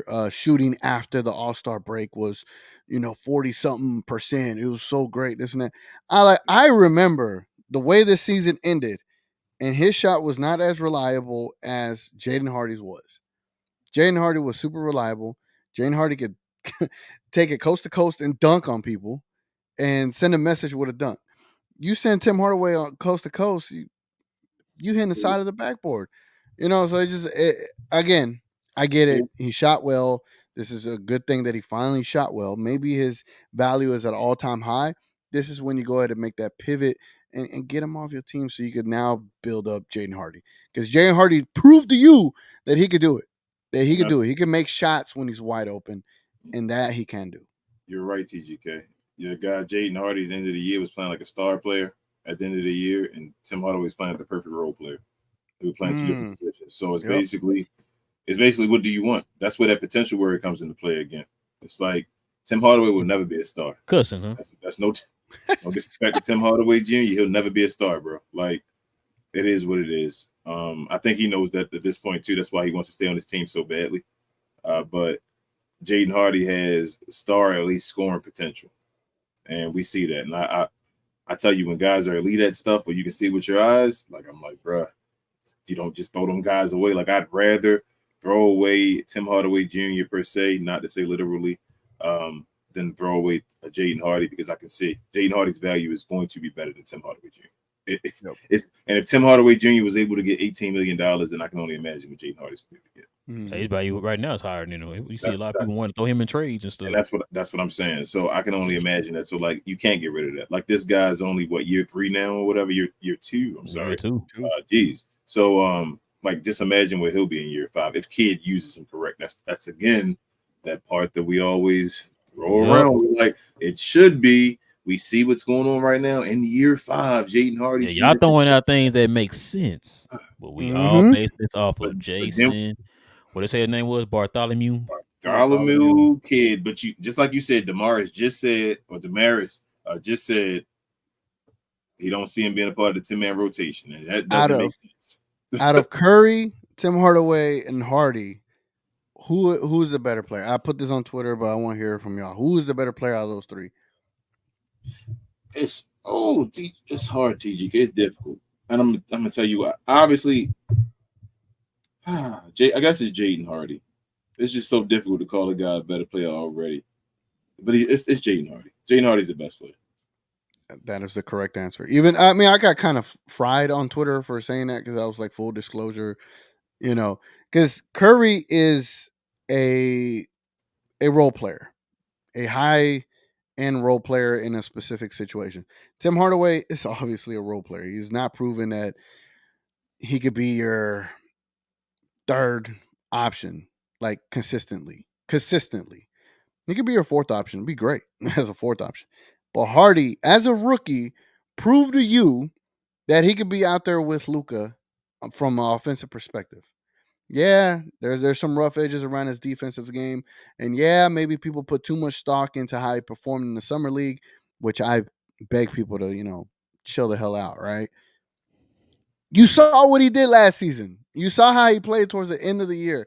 Yes, it wasn't the greatest defensive team, but when they called his name, he showed up, balled out, and he shows that the natural ability to play basketball. Like, he just comes naturally to him. He's athletic. He could dunk, yam it on people.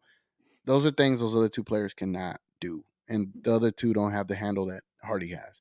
Curry he's all right. He can run pick and roll, cool. Hardy can too. Give him the opportunity, and he can show you. But I just think Hardy has way more upside. I don't think Tim Hardaway Jr. could have got 21 points from 42% shooting for that summer league team if you put the ball in his hand and said, "Hey, you the point guard." Now, even current Tim Hardaway. Yeah, current. I don't know if Tim Hardaway Jr. could be. I'm being dead serious with the ball in his hand, bro. I remember watching. What was it? Was it last year before we got Kyrie, when Luka wasn't playing and we couldn't get the ball up the court because we had no point guard on the floor, and it was like Tim Hardaway and Dodo, and I'm like, this is ridiculous, man. Like, these guys can't even dribble the ball up the floor. This is ridiculous. Bro, you been hearing me say that for the last, I don't know how many years. I've been saying it. I said, bro, we need some folks, man, that can dribble the ball, man. People thought I was just saying random stuff. Like, no, just go back and watch our games, man. We had a bunch of guys standing on perimeter waiting on Luka to set them up. Even the wings, bro. Like, wings are the main ones who should be able to dribble the ball. Who's the second wing that can't dribble? Who's the second best player in that group? Dribble. Who the second what? Second best player in that group, you said. The 3 guys. Ooh. That's a good one. That's a good one. Because Yeah, it's like Ooh. because Curry's been having some injury issues, so that's part of So my if I said that was always my hesitation with him coming here for the biannual. so if I said fully healthy, you'd have a clear cut answer. Oh If I yeah, said both players sure. fully healthy, you have a clear cut, but because of the injury problems, you it's close. Right. I could say that. I agree with that. Because Tim Hardaway is more reliable. I feel like at this point than Seth Curry is. But if at their peak, like a couple years ago, Right. Seth Curry on the team, like that Seth Curry was Right. better than Tim Hardaway Jr. ever been on this team. I don't care if he scored less points. Curry could shoot 70% from three with if he was fully healthy with the looks Kyrie and Luka. Oh my God. Can You we said 90 from the free throw line as well? Tim Hardaway yeah. Jr. missing 3 free throws in a row? Oh, don't even talk to me about Tim Hardaway missing those 3 free throws against the Bucks. That ended our season. He missed That 4 ended. Oh yeah, man. Bro, stop. 4. Bro, every time he say that, he said 4. Bro, I told you, remember, I was out of the country, bro, watching the game. I was mad, bro. I'm like, what the? Yeah, Tim I'm Hardaway like, you on vacation. I don't want to hear this. That dude is Nick Anderson out there, man. Yeah, I Like, heard come Nick Anderson on, does, man. Yeah, Lee. Luka had dunked man. on Drew Holiday and all that. It was supposed to be a win. It's like, nope. Tim Hardaway Jr. What up, Luke? He says G-Day team from Good Day team from Sydney, Australia. Oh man, Luke. Welcome, Luke. Welcome. I'm scared to go over there. Y'all gangsters over there, Luke. One day, man, I might go over there, man. Y'all wildlife. Woo.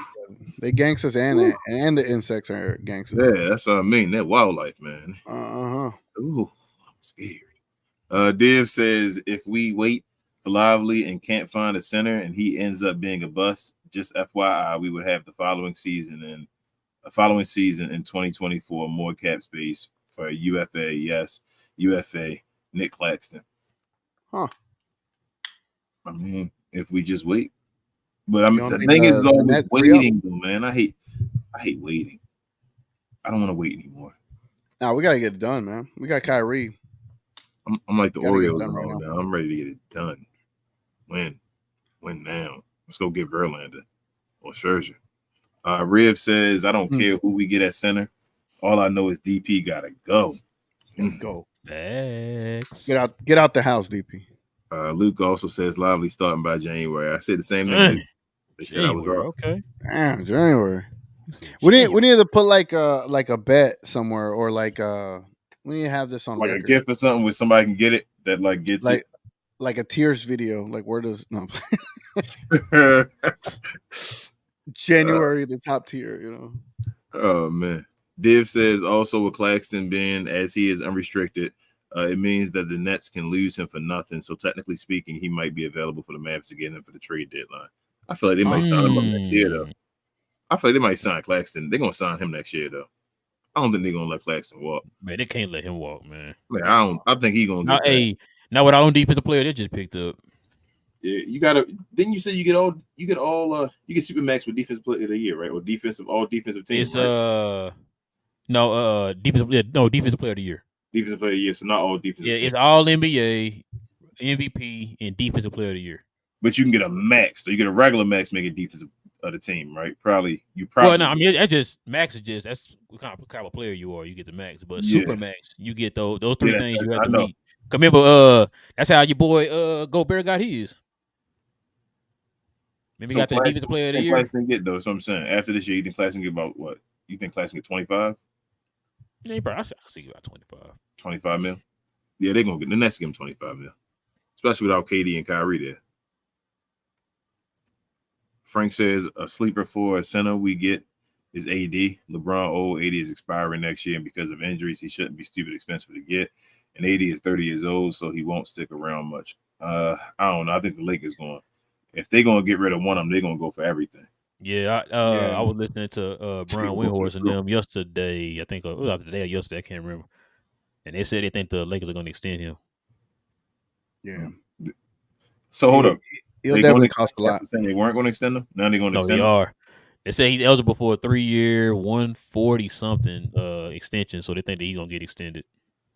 So he can't get nothing further than that. That's all he can get is the 3 years. I think they said at the end of the year or something like that he can get more, but They said like right now, I think in by September, I think or something. He said he's eligible for like a 3 year, 100 something. I forgot what he said on the show, but yeah, he So, said so, they think the Lakers are going to try to extend him though. so he's not gonna get a super max. He don't get super maxes. He's not eligible for that. Did he make a team? Man, I don't think so. AD not a super max player no more. That's wow. He the second best player in the NBA, That's what I heard. That's what I was told. better than Tim Duncan. That's what I was told. When was Tim Duncan ever not eligible for the most money?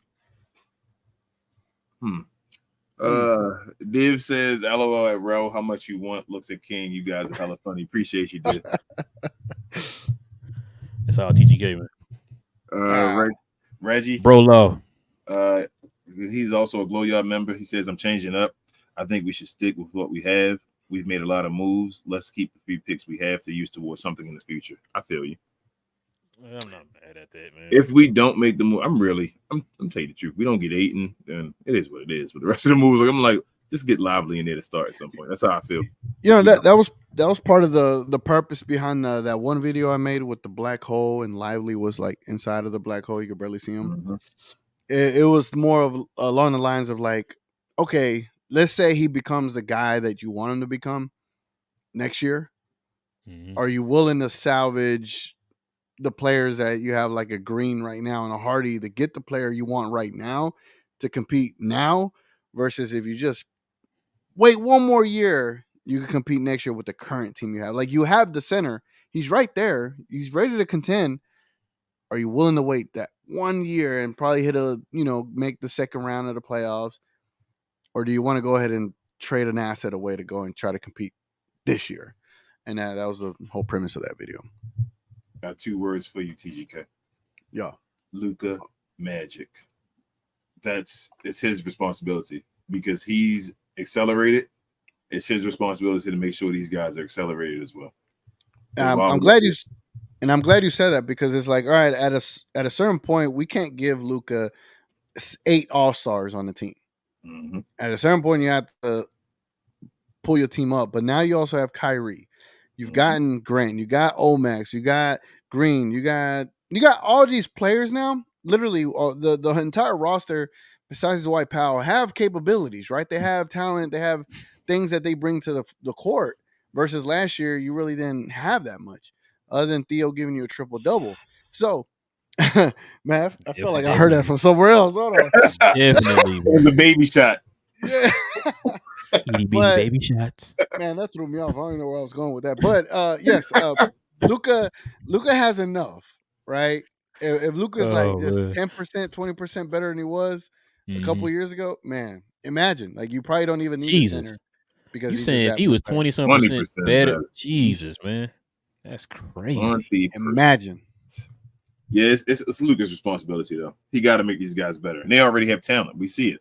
They have 20% better is just him making 80% of his free throws. That's it. Ooh, yes, sir. Man, yes, sir. 80% would be. 80% would be awesome. His true shooting percentage would be amazing, because he about a 35-36% 3-point shooter now. So yeah, I definitely see him being a better 3-point shooter this coming season.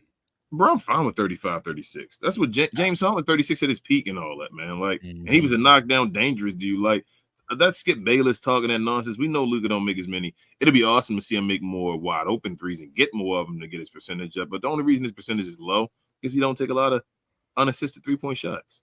Yeah, he do a lot of them step backs. Yeah, to get 36 on that is awesome. A lot of people wish they could shoot 36% on step back threes. Mm-hmm. I do, but yeah, I feel you. Ray says, "What up, Glow, y'all? What up, Ray? What up, Ray? What up, Ray?" Div says, if we get a steal for Capela, I do it, but I'd rather wait to see what I have and see how bad the Nets are, and we likely could get. Div, you on this? If we get Claxton, Div, you get all the credit. All the credit. All of the credits. I just don't think the Nets want to get rid of him. I think he's a part of the future. Would you trade Lively for Claxton? No, because they're basically supposed to be the same type of thing.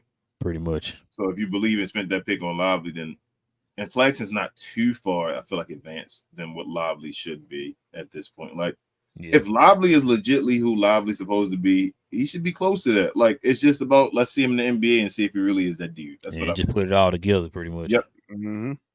Dave says I still feel that Rashawn Holmes can surprise us as a starter. Me too, Dave. Oh, I like agree. Let's hope he's a starter. If that's the case, Yeah. like we don't make any other He moves. Let's better hope he's a start. starter. Yeah, I'm with you. He better, man. He Dave better said start. I want Mark Jackson on his coaching staff. I don't get why we don't go get him. Let's go already picking him up. I said to Darrell as well. I said go get Shoot, not Mark even Jackson. that. Like even before Mark Jackson, he was like, "Where Jeff Van Gundy at?" Yeah, Like, we why should we have got pick Jeff him Van up? Gundy because he got fired. And somebody said he wanted to be a head coach or something again or something. I don't know if that was true. Oh but man, Jeff Wilder, bro, you need to work your way up first, bro. You been out but the I game too long.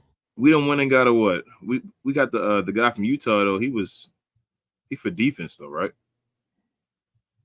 He a He's for defensive minded guy. I have no idea who the offensive guy. Yeah. That's what I want to know. That's what I'm saying. So Mark Jackson isn't really known as an offensive guy. Nah, he's not an I offensive would guy. have He's said a Mark defensive guy. Jackson before. He was a defensive guy. So I need somebody to help on offense. Frank said we need to go get your boy. What's his name? Yeah, 7 seconds or less. Yeah, man. Like where is 7 seconds or less right now? We need him. Frank said be on NBA TV. Wasn't he cooking with Kyrie and them when he was the offensive coordinator for them when they was playing together? Kyrie, KD, and James Harden for that little bit. Wasn't he O coordinator? Am I incorrect? Is that not the same year? I think so. Yeah, he with Steve Nash over there. Yeah, that's what I think he was over there, and they looked awesome that time when he was all together and all that. Like, go get D'Antoni as the offensive coach on the team. Frank says this will probably be AD's last contract, and it doesn't even affect Lively because AD always prefers playing at the 4.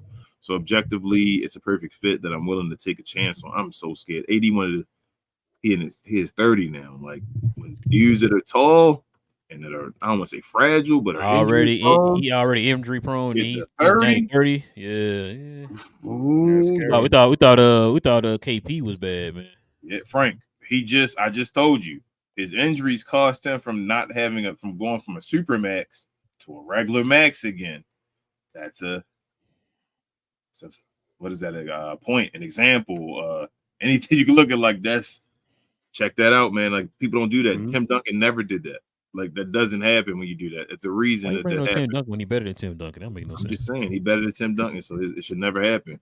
Ray says, "See my tweets." Shout out to your boy, carry on. Ray says, "See my tweets on other fan base wanting Luka." Yeah, I saw him, Ray. Yeah, so funny because I seen 19 teams now don't tweet at you on others because I'm a bit annoyed of it now. Ha ha ha. Yeah, everybody wants to. Man.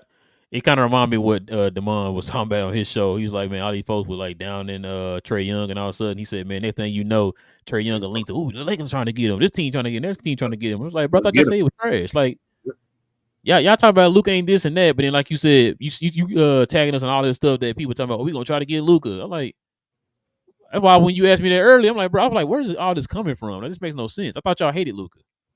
Right. I just it was trash. You see the I thought he wasn't better than Devin Booker. I thought he wasn't better than Tatum and all these other guys. You see the players got polled again about who's the most overrated player. Who is it? Trae Young again. Yeah, damn. Trae Young got I think 14% of the votes, and they had everybody on there, even people notable mentions. They got one vote and all. Guess whose name wasn't on there at all? The guy that everybody said was trash, but then now they want him. Yep. Tim Hardaway Jr. Not Tim Hardaway Jr. name was not on there. I don't think they think about him at all. His name was now they're like overrated. Who is Tim Hardaway Jr.? I mean, Richard says y'all be careful. Bobby C will want y'all to replace me as head of the White Cuban fan club. Oh man, that's your spot, Richard. We're gonna get you the jersey. Hey, that's King Boy, man. Somebody on Mavs fans on Twitter had some jerseys available, some swingmans that got autographed with the authenticity, golly, sticker and all that, and they had the white powers, and I was like, damn, I should buy it for somebody, give it out as a gift on the show. Man, you trying to lose subscribers? Okay, I see. He trying to give out a lump of coal for Christmas, man. Nobody, yeah, you know what I'm saying? He's trying to add a deterrent over here. Okay, nobody will take it. I'll be trying to give it away. Won't leave. This is the White Power signed jersey. All right, man. Look, I'll leave. I'll leave. All right, I'll leave. Ray said I'm fighting with them because I said their star player would be number 2 to Luka if that happened. Every player in the league would be number 2 to Luka Doncic. Oh, that's not even a question, bro. Every player in the league, I'm dead serious. Even if Giannis came over here, he'd be number 2. Hold on, so from some of the teams you showed us, who gonna be better than him on Oklahoma City? If Who gonna be better than him on the Raptors? If Luka went to Milwaukee, he'd be number one. Come on. Yeah. Say I'm lying. Somebody tell me I'm lying. Somebody tell me I'm lying, please. If Luka Doncic goes to Milwaukee Bucks, he'd be a number one player on that team. Yep. And I think Giannis will let him be. Oh, okay. How about that one? Move out the way, Chris. He got this. Johnny B says, "Glow y'all. What up? What up, Johnny B? What up, Johnny B? You weren't here face first today. All them lies you tell. The lies being told out here, man. Reg again says, I think we putting too much on Lively. He's only 19. That's what I was saying before, Reg. Well, no, I mean, yeah, not us, Reggie. You already know how we doing it, man. I tell folks, man, let's just calm down on the young man. He's 19. He's just a baby. You know what I'm saying? He just learned how to walk. When he learned to walk in yesterday? Just yesterday. Oh, okay. He didn't even walk. He just stood up. And then you know how he just dropped back down. Like, you know how they stand up and they hold themselves up on the couch? He kind of be wobbling a little bit. Seconds, yep. Yeah, that's what he's doing right now. That's what he's doing. He got that little crib where he be running and stuff in the little crib. Yeah, he almost at the edge of the table, you know? Yeah. So, you know, you're not chasing him around the house yet. You know what I'm saying? No, not yet. But nah, listen, man. I don't want to put any pressure. You know how we are, man. We said this about Josh Green. We said this about Hardy. Let's just let these people grow. It's all going to depend on Jason Kidd, what he do with them as far as their minutes and how he, you know, put what kind of position he put them in and all that type of stuff. So, no, I'm with you. I don't want to put too much on the kid, man. But you know how the math fans are, man. If you don't come out and be Akeem Olajuwon day one, they want him traded. Reg, I hope. That's all. I just hope he's at that position. But if he isn't, realistically, like I said, he probably won't be, and I'm fine with that as well. Like, it takes time, so I'm fine either way. But I hope Mavs fans understand that sometimes it takes time. Shout out to JB. Shout out to Josh Green.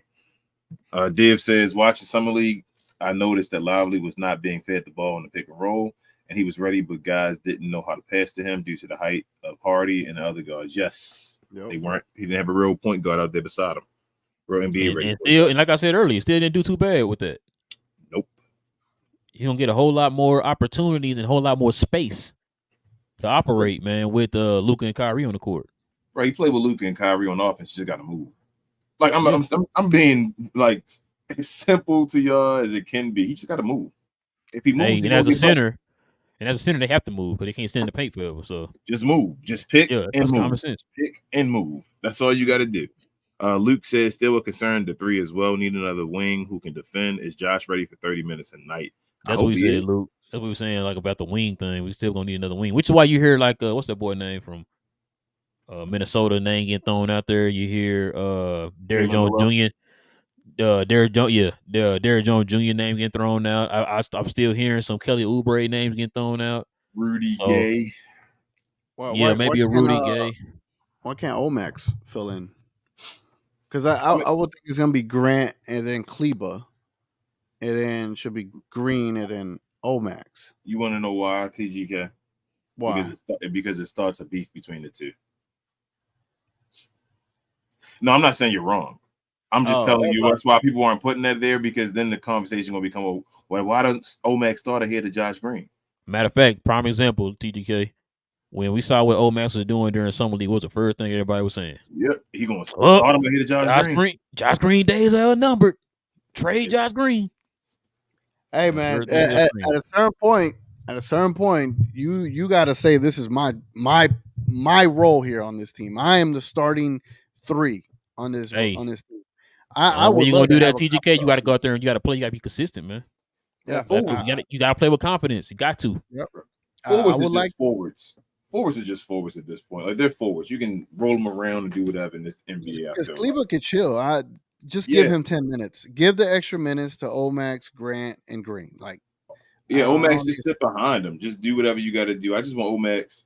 I really want Omax to become the starting power forward. Like, my dream is Omax and Josh Green together. Everything y'all saying, I'm agree with y'all 100%. But we all know who the head coach of this team is. You just said exactly. You just said give Maxey 10 minutes or whatever and get the rest of the other guys.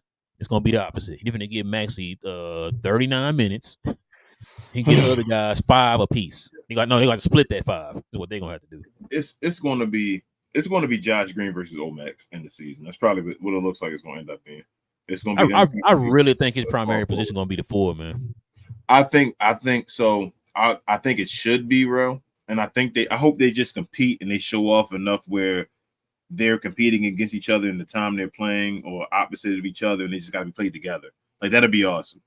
But I think since Grant Williams is probably going to be starting the power forward, Maxey still have a position. And I think Maxey's going to be the backup power forward. I think that's the role that I think Jason Kidd is going to say, I'm comfortable with you playing. I believe in you, Maxey. They already gave him the extension. You know how they feel about Maxey. That his role is the backup power forward, probably. I think that's what it's going to be. So Omax is probably going to be the guy backing up Josh Green. It's going to be Josh Green and Omax on the wing, which is not bad.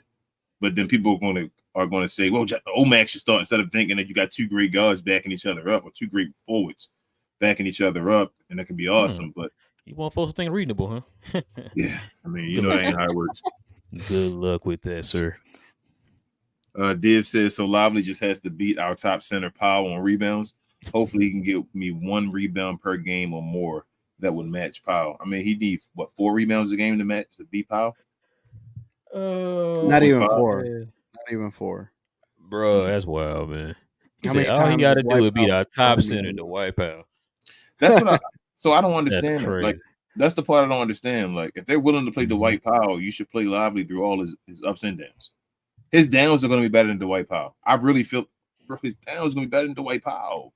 Yep, agreed. He's going to have games with his downs like, man, he got his 5 rebounds a day. Get his more rebounds. Okay, 5 rebounds is still better than Dwight Powell. And he's going to get you a block. He's going to get you a steal, something that Dwight can't even get you. He can't even he can't even contest a shot. He might even make a 3. He might even make a 3. Who knows? Bro, both of y'all are missing the whole point, man. Listen, I don't know. Man, the only way you're going to have this guy to continue to keep building houses, he got to be seen on the court to be able to build these houses. See what I'm saying? Yeah. Like, how is he going to be able to work his magic as far as working 2 hammers at the same time if he's not on the court starting? Bro? Dwight magic. Do he get his bricks? Do he gather his bricks from Tim Hardaway Jr.? Div says Powell sucks. Dwight Pizzle Powell. Berg says, I won't be mad if Lively can't beat our Holmes for the starting job, but if he's not playing more minutes than Powell by January, that's not a good sign unless Kid is doing him like Wood. Oh, man. Would you be surprised, Bergs? Nope. Okay. That's the problem. That's the thing. Listen, what everybody's saying makes 1,000,000% sense, but you got to factor in Jason Kidd. This is why by track record. And this is why we say all the stuff we say to Larry about the coaches. If we were sitting here with Eric Spoelstra, we wouldn't have these same questions. Nope. We'd be sitting here like, well, I know whoever's the best lineup, Eric Spoelstra is going to put in that game. Whoever the best player is, there you go. Whoever the best player is, I trust Eric Spoelstra to put that person in there or whatever. We keep having these questions with Jason Kidd, like, come on, is he going to make the right decision? Can I even think that way? Because is Jason Kidd going to think that way? But Div says, come on, guys, you all know what will happen. Jason, I am smarter than everyone. Kid will play. That ain't his real middle name. Brown knows it. We'll play Powell first, and Lively and Rashawn Holmes will get the Seawood treatment and not play at all. Bro, listen to me, man. If he go ahead. Because King mentioned that like a few shows back. No.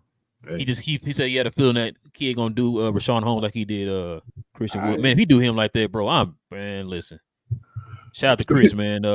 Fire Mark Cuban, man. I'm about to take his name, bro. This is ridiculous. I'm serious, man. That's if he do that to Rashawn Holmes, listen, bro. Frank says, no matter what Lively average, I still want a vet center because I personally don't want to rely on a rookie in the playoffs. Yeah, that's fair. Good point. Div says, when is the Slovenian games? The first one, the little exhibition, is tomorrow, Div. Yeah, Queen put it in the comment section. The first one. Yeah, there she is. Yeah, August 26th versus Venezuela on 7:30 my time, so 6:30 your time. Well, yeah, that's the FIBA World Cup games. But the actual games. Like kind of like what you call them? TGK, not they're like little friendlies, exhibition games. Yeah, start tomorrow, right? Start tomorrow, yeah. That's the one I want to watch one of those. Good man, 26. That's a long time. Div says, LOL at Rel, look of a deer in the headlights when TGK says, I got you a link. Yeah, Rel, like, huh? Like, say less, Rel. Yeah, he made a barbecue link, man. Pause. Oh, man, that glizzy bear. Div says, if Slovenia makes it to the finals in the FIBA, what are the odds that Kyle goes to watch Luka play in the finals? 100%. I could probably see it. Where are the finals? Where they gonna be held? Is that the one in Vegas? The FIBA No, is the in FIBA. Vegas. Yeah, is it in Vegas? I don't know. No, No, it's it's not. in somewhere Is it like in it's in Europe? Asia. In Asia? I think so, like Japan, those kind of. I don't know if Kai gonna go because that's gonna be when will they finish? Will it be like close to training camp where he should be basically? Oh, let me see. Maybe joining the team. Is it at the point when it's not mandatory yet? Basically, where players can just come Man, let work. that man play, King. Don't do that, man. I'm trying to cut his time short. Bro. You played 2 games. That's enough. Come on out. No. He's saying, will Kyrie go? Watch it. I'm like, I don't know if it's close enough where Kyrie. Yeah, I don't know. I don't know. I thought, what am I thinking of when I said Vegas? Then what's in Vegas? The mid-season tournament. That's what we gonna is. win the first one and tell everybody that we won the mid-season. I'm telling y'all, we gonna yell at everybody. Gonna say Mavs in 1, baby. Mid-season. The final is September 10. Uh-huh. And this is gonna be either in the Philippines, Japan, or Indonesia. Yeah, I don't think Kyle gonna be able to go to that. I think that's too close. Yeah, I don't know. Because when does preseason start? October, early October, like October. Early October, yeah, it's something like that. You can make it. It's like a 16-hour flight. He could, but I doubt it. It will look dope. Optics, that would look awesome. Oh, Kyrie and he in Asia though, man. Like, how about I say this? I understand if he doesn't go. If he goes, that'd be awesome. Yeah. But if he doesn't, I understand. Kyrie and Dwight Powell. He did just sign that shoe deal over there, man, from an Asian company. So he had a reason to go over there. So you know who will be there though? Hey, I'm just here to pick my shoes up, but while I'm here, I'm watching Luka play. You said Kyrie gonna stay a starter in All-Star game? You said he playing that game? Hey, you know, remember, what's his name? Yao Ming? Yao Ming stayed a starter. Tracy McGrady stayed a starter. You said Grant Hill stayed a starter like 8 years after he was hurt. Grant Hill was amazing. The Grant Hill. Excuse me. Nancy says, do you guys think there is any way that you can get an interview with any of the rookies or young guys? I saw Derek and Jordan, Jelly, and other podcasts. I think you would ask great questions. Yes, man, we would try to, but it's difficult when you don't have the Mavericks backing. Man, this is why I ask folks to share and all. We trying to get guys that allow us to have those type of interviews and all. It would be lovely. So we hope, Nancy. We try. Yeah, I'm trying to get Theo, even though it pertains nothing to the Mavericks right now. Theo mad at what's his name? Devontae Graham. Yeah. For making 48 mil. Shout out to Coy for sending me the video. You got 48 mil, 46 mil for 4 years to be 5'10" and shoot threes all day. What did I do wrong? I'm like, Theo, you got a triple double the last game of the season. What you mean? TGK said you deserve a contract. Hell yeah. Get on my boy TGK show, man. Stop playing. Yeah, you should, man. Number one fan. They follow us on Twitter. Yeah, and they like Coy comment when he told us to look at it. When he told me to look at it, they like the comment title. So title, check us out. Johnny B says, I can't wait to see the Kyrie / Jelly training camp clips. See who handles better. Johnny B be saying some stuff that like wildin', man. I know he LOL, but Johnny be wildin', man. Talking about bro, Johnny just be trying to get in my skin, man. That's all. He trying to make me mad. It's all good. See who handles better. Imagine mass media play into that. That'd be crazy. If Jelly Walker got a handle like Kyrie, he'll be a regular NBA player. I don't care how tall he is. He'll be a regular NBA player. He'll have a role. Chris Garza, what up, Chris? Says, nice picture as well. Says, should we wait till the deadline to make a trade to see what center rotation looks like?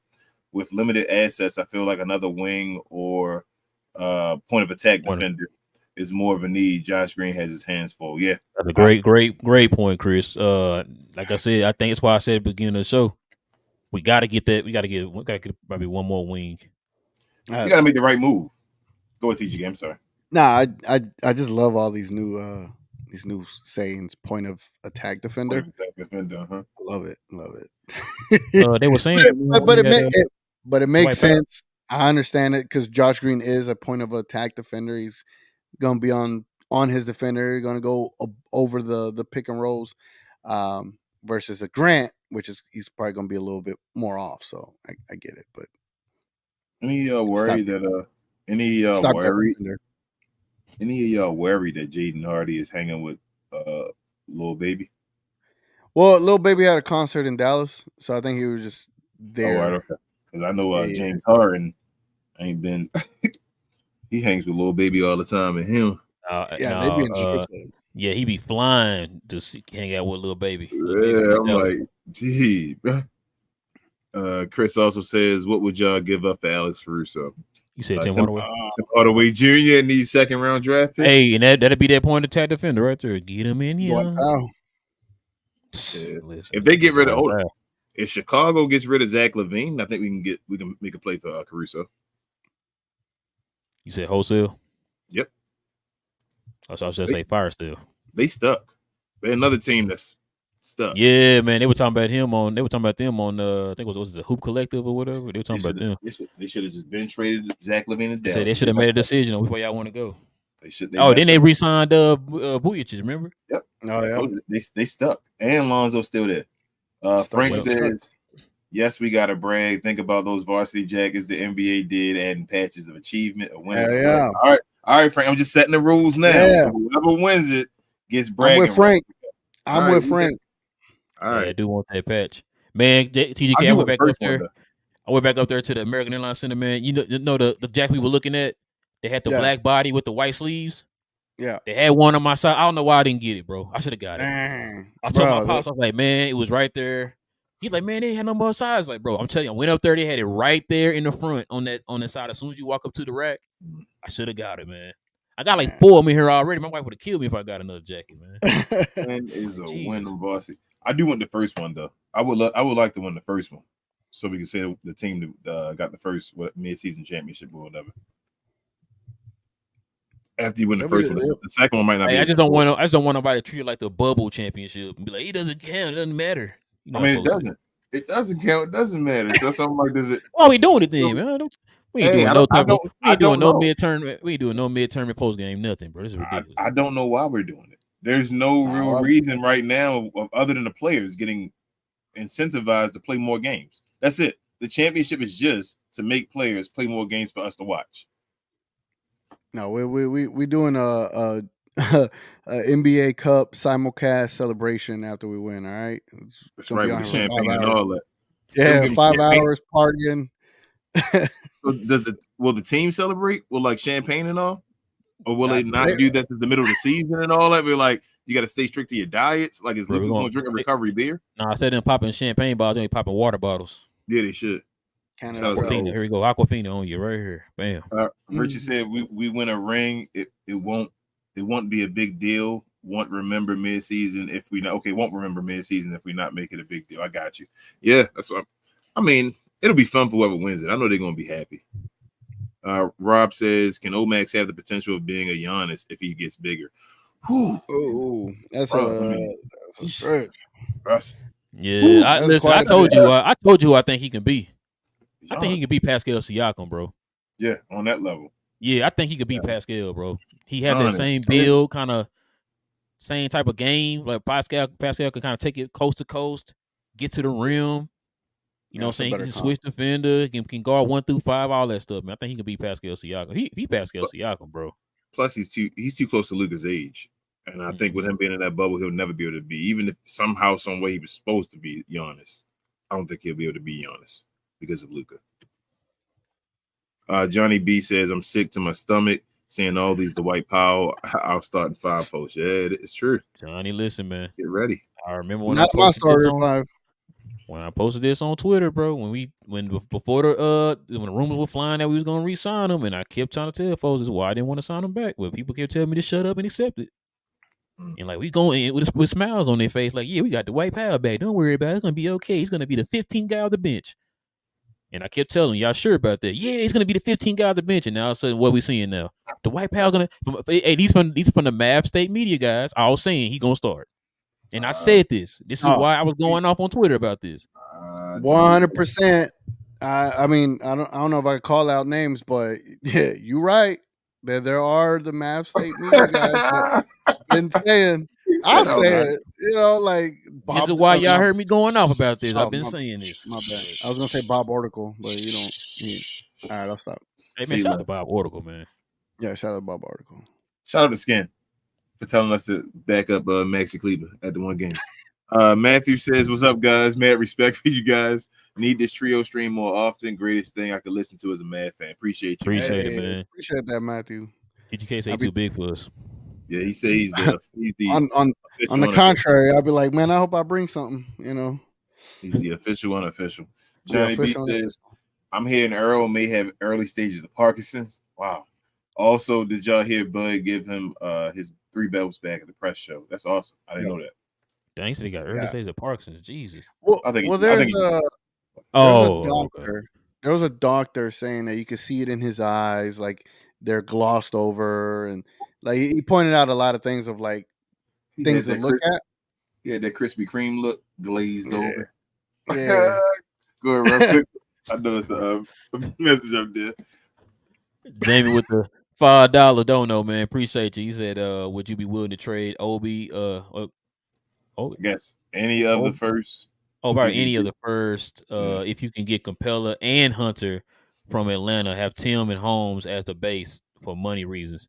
No, I don't want. I wouldn't do it, Jamie. Hunter, bro. I'm saving that first round for DeAndre Ayton. Yeah, I don't want to give a first for them. Like I said, listen, I'm gonna say this again. Atlanta is more desperate to move Capela than we are to get Capela. Yeah, we got 3 centers, so we're not really desperate. We want a legit starting center, yes, right? But we're not desperate for a starting center.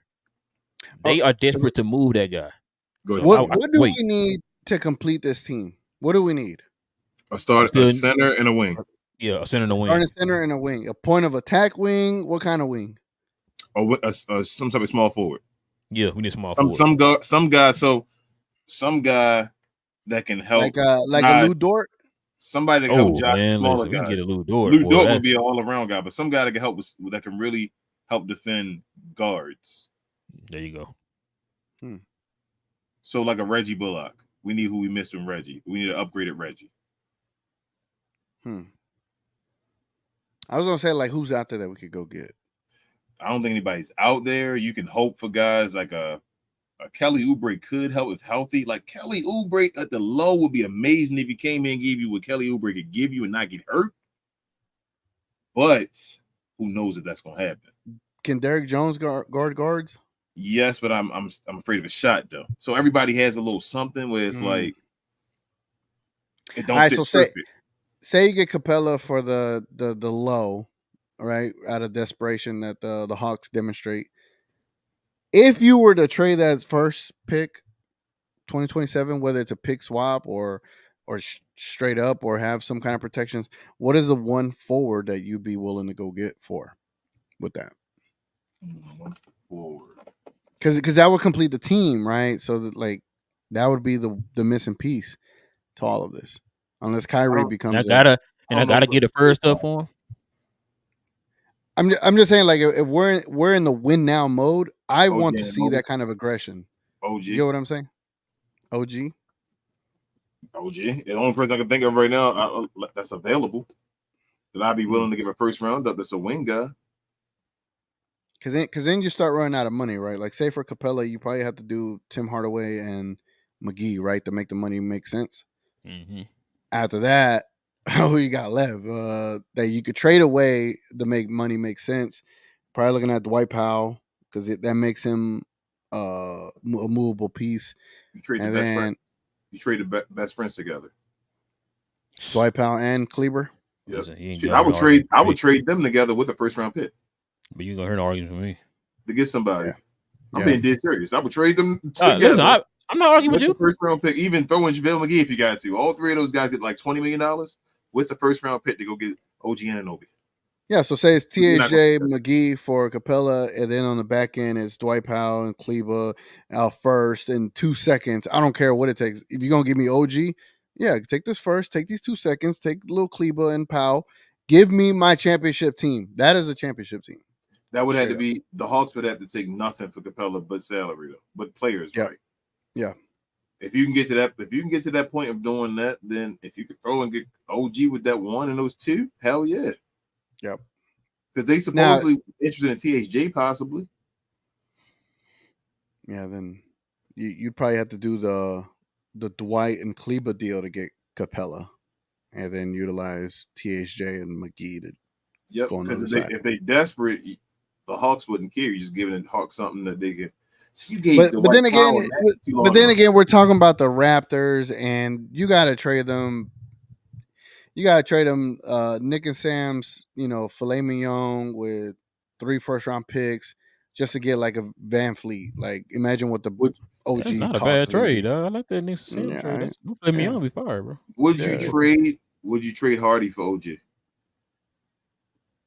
You know what? I would. I thought about it. I was about to say I would too. I might have to sleep on that. But you're not off. You get it.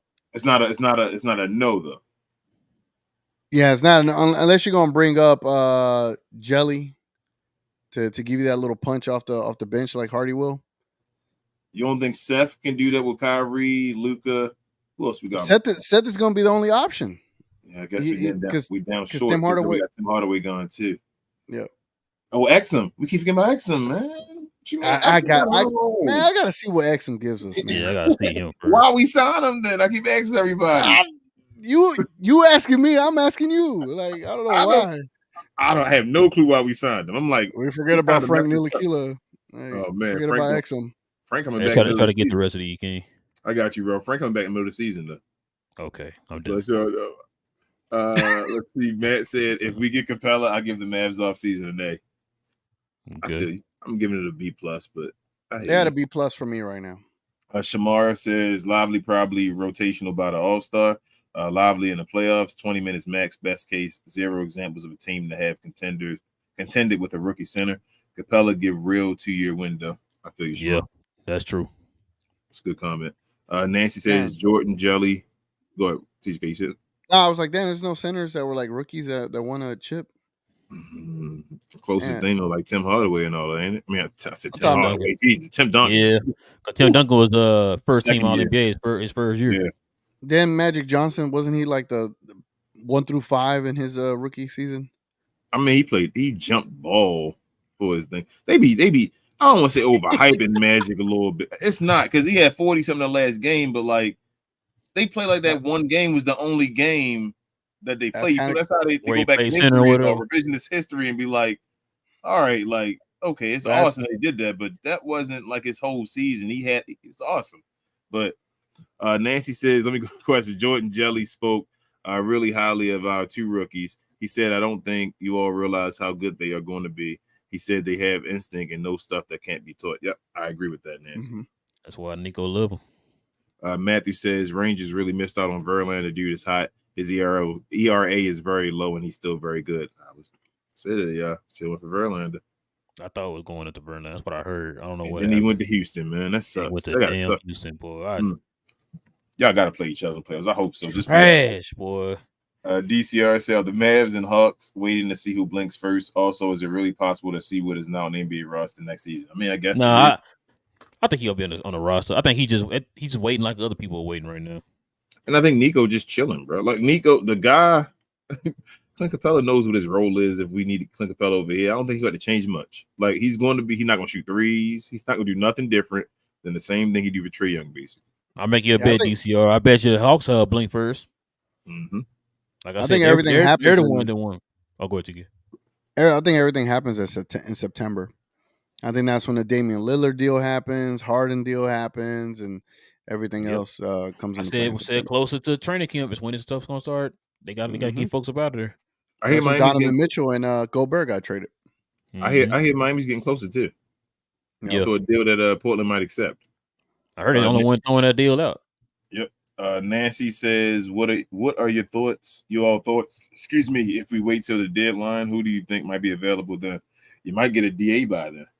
It depends on our record. Like if we're, it's gonna depend on how they look. Yeah, if we're like a sub 500 or not even, if we ain't all right.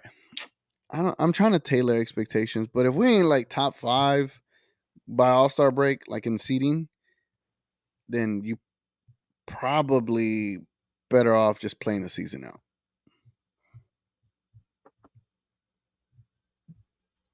In my estimation. Just right off the dome right now.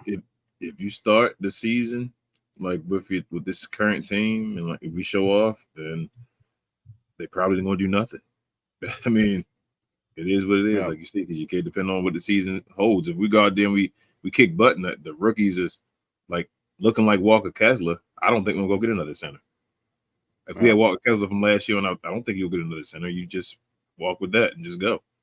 Mm-hmm. Matt says, what's the percentage will land Capela?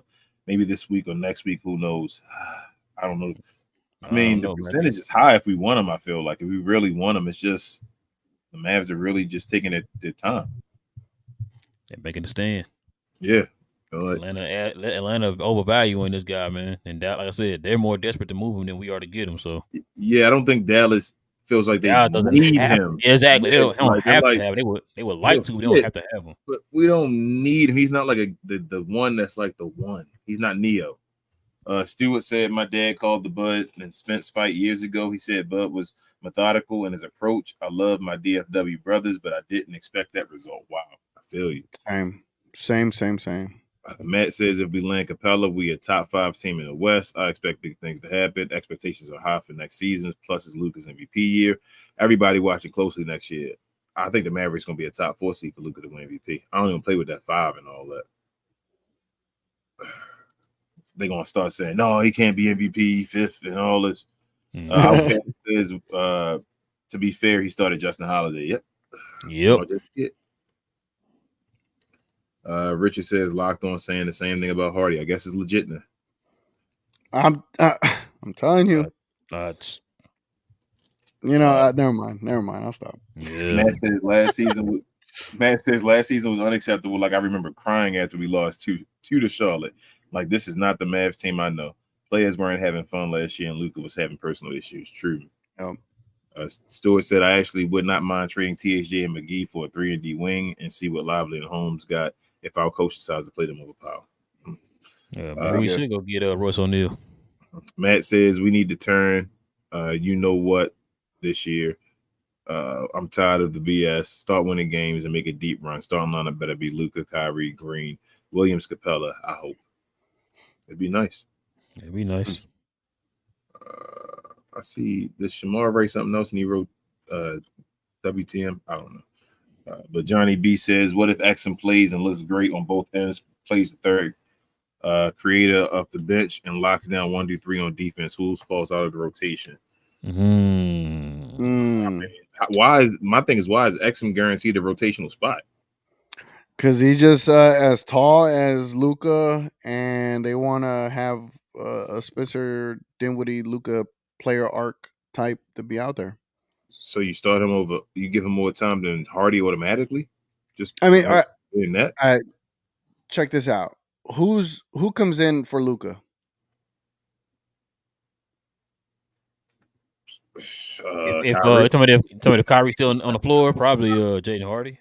Yeah, if Kyrie on the floor to be Jaden Hardy, it depends on how they play him.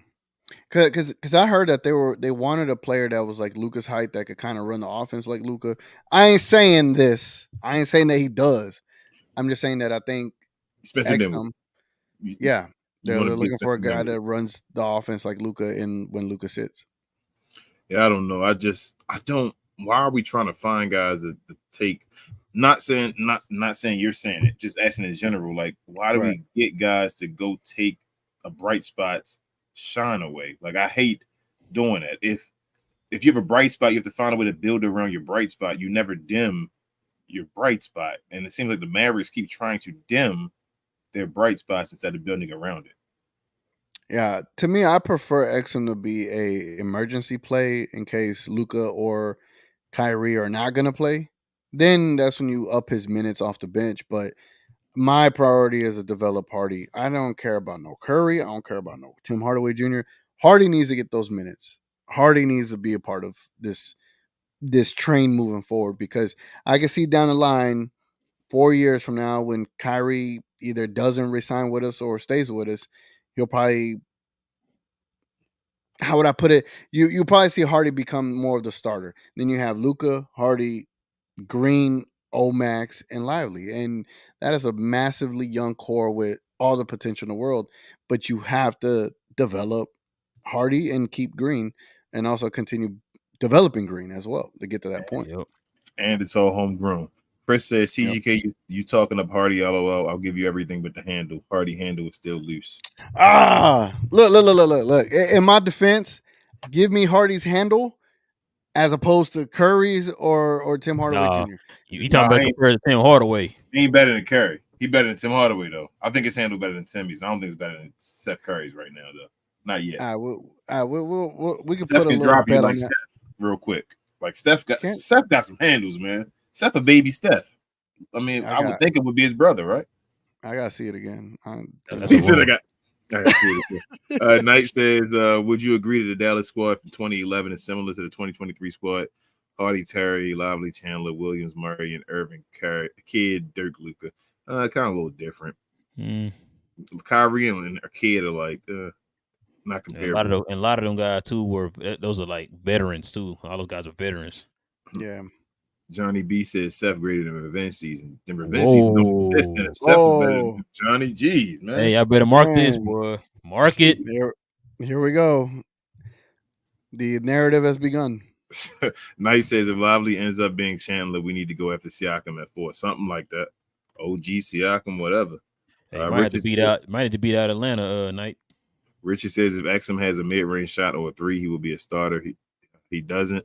But he will dunk on people and find shooters. So as a third point, he would be great, but as a combo, i.e. Spence, he isn't that. Frank says, I don't believe Lakers extend AD. That's dumb. LeBron be like 40 years old, who also said wants to play with his son. Is AD with a bunch of mid-low role players a championship team? No. I thought the same thing, Frank. I wouldn't extend him. I'm off the AD train. Get off that train. I'm gonna tell you what the Laker reporter, Brian Windhorst said. Hey, your boy. Nike says Mike Miles Jr. is a true ball handler with crazy passing and pure shooting. Exum and Hardy aren't point guards. Who else is on the current roster would make sense to play the point in front of him? I'm not. Again, if we just went and picked up Mike Miles as our two-way guy and going to play him more than Jaden Hardy, something wrong. Like, I don't care if he, you feel what I'm saying? Like, I'm like, I don't care if he's better at that position of point guard. You got to make Jaden Hardy a better point guard or something. Like, he cannot be playing over Jaden Hardy. There's a reason why Mike Miles Jr. is a two-way guy. Yeah, like you got to give Jaden Hardy. You're not going to a two-way guy to play over two guys who's full time on the roster. That's not going to be possible unless these guys are hurt or something. Other than that, it's not going to happen. I wouldn't do it. That's my opinion. Nick says, how many techs will Luka get this season? What will his free throw percentage be? How many games will Kyrie miss? And what will the Mavericks record standing be? Techs, hopefully, is less than 15 this time. Let's stay less than 10. Hopefully, we can get around 10-9. That'd be awesome. Free 12. It's better than last year. It's better than the last couple weeks. Free throw percentage, let's hope 80. All right, 78, Luka. Give me 78. I'm gonna hold you to 78. I really want 80, but I'm 80. I want 80. How many games will Kyrie miss? Kyrie will miss. I'm gonna say 10. 11 games. I'm gonna say 11. So one more than what Ralph said. I'm gonna say 11 games. That's it. And the Mavericks, 14 games. The Mavericks will win 50 games this year, at least. See, because if we say this now, I could always come back to and be like, "Dang, we were right." I'm gonna say 53. All right, well, you over 50 still? Good. Yeah. Right. I think Vegas has it as 47.5. Hold on. Am I tripping? 53. Man, hold on. I'll take it back. I need more time. Yeah, I need to see them first. It's tomorrow already. I'm already just saying stuff. Jamie says, would you be open to trading the first if you got Hunter and Capela? No. Ray said will be. Go ahead, TGK. What does Hunter give you? I'm not caught up on him. Defense. He's a defense. A little bit of scoring. Okay. Mid range. I thought it was like a Mavs state media propaganda, but all right. Ray says will be number one, no questions asked. Yeah, Luke on any team's number one. Any team. Put him on Denver, he's number one. Frank says I give AD a chance because Nico looking like a competent GM who will give him a reasonable contract once it expires. Unlike the fake GM up top we have that gave KP that stupid contract. Yeah, Frank, but I don't think you got to think about him being an older player now. He wants to make as much money as he can. He has a championship and all now. I think he wants to go if he's going to take a discount, he might as well go to Chicago or something. Go home. That fake GM is gonna be on a podcast one of these days. Nike says Rangers just acquired Scherzer and Montgomery. I'm loving it. Y'all should, man. It's a good time for y'all. Relievers. We need it in our life. Nike says we have all the role players needed. A second tier big like Aiton, Turner, and Capela aren't the answers. That's why I hope Lively is that dude. Otherwise, Dallas needs to make a move for Embiid. I don't think Aiton gonna be a second tier guy for him. That's where we differ. But I understand what you're saying as far as other dudes, Nike. 18-10 in his his second contract just starting. Knight says Nightron. Yeah. Fellas promised me you'll never wear pink heart sunglasses, cough, slightly biased. I mean, Bret Hart. I had the heart attack glasses back in the day when I was a kid. Night. Vaughn says, I'm hoping Holmes will not get the wood treatment and be played less than Powell. Powell not the only one who can set screens. Hey. According to Mavs State media and the Powell apologists, man, they say he is the greatest screen setter of all time. Joe says if we get Capela, Holmes becomes movable. Yes, probably so. Richard says I would rather Denny for our second small forward. Would do it. I give the first for Jovic and Thomas Bryant. With that, what we have, the pieces fit guys, just not the big names are paid. I feel like if it's not the big names, you don't gotta give up first for them. Yeah, you give up first for the names, Richard. That's how I feel. Like I'm not gonna give up not a first for. If he's not a name, then he shouldn't require first. You should be able to grab him with people not knowing him. Yeah, those guys ain't even worth first. So I'm definitely not giving a first for those two. Richard said, "Help me out, TGK." For the Denny for sure. All day, give me Denny on this team. You want to give a first? Oh no, for the seconds. But I think the Jovic and the Bryant angle is more on the upside potential that Jovic could give you. But yeah, I'd have to get a better player out of a first. Exactly. Especially if you only got one left. I'm definitely not wasting it on them. Yeah.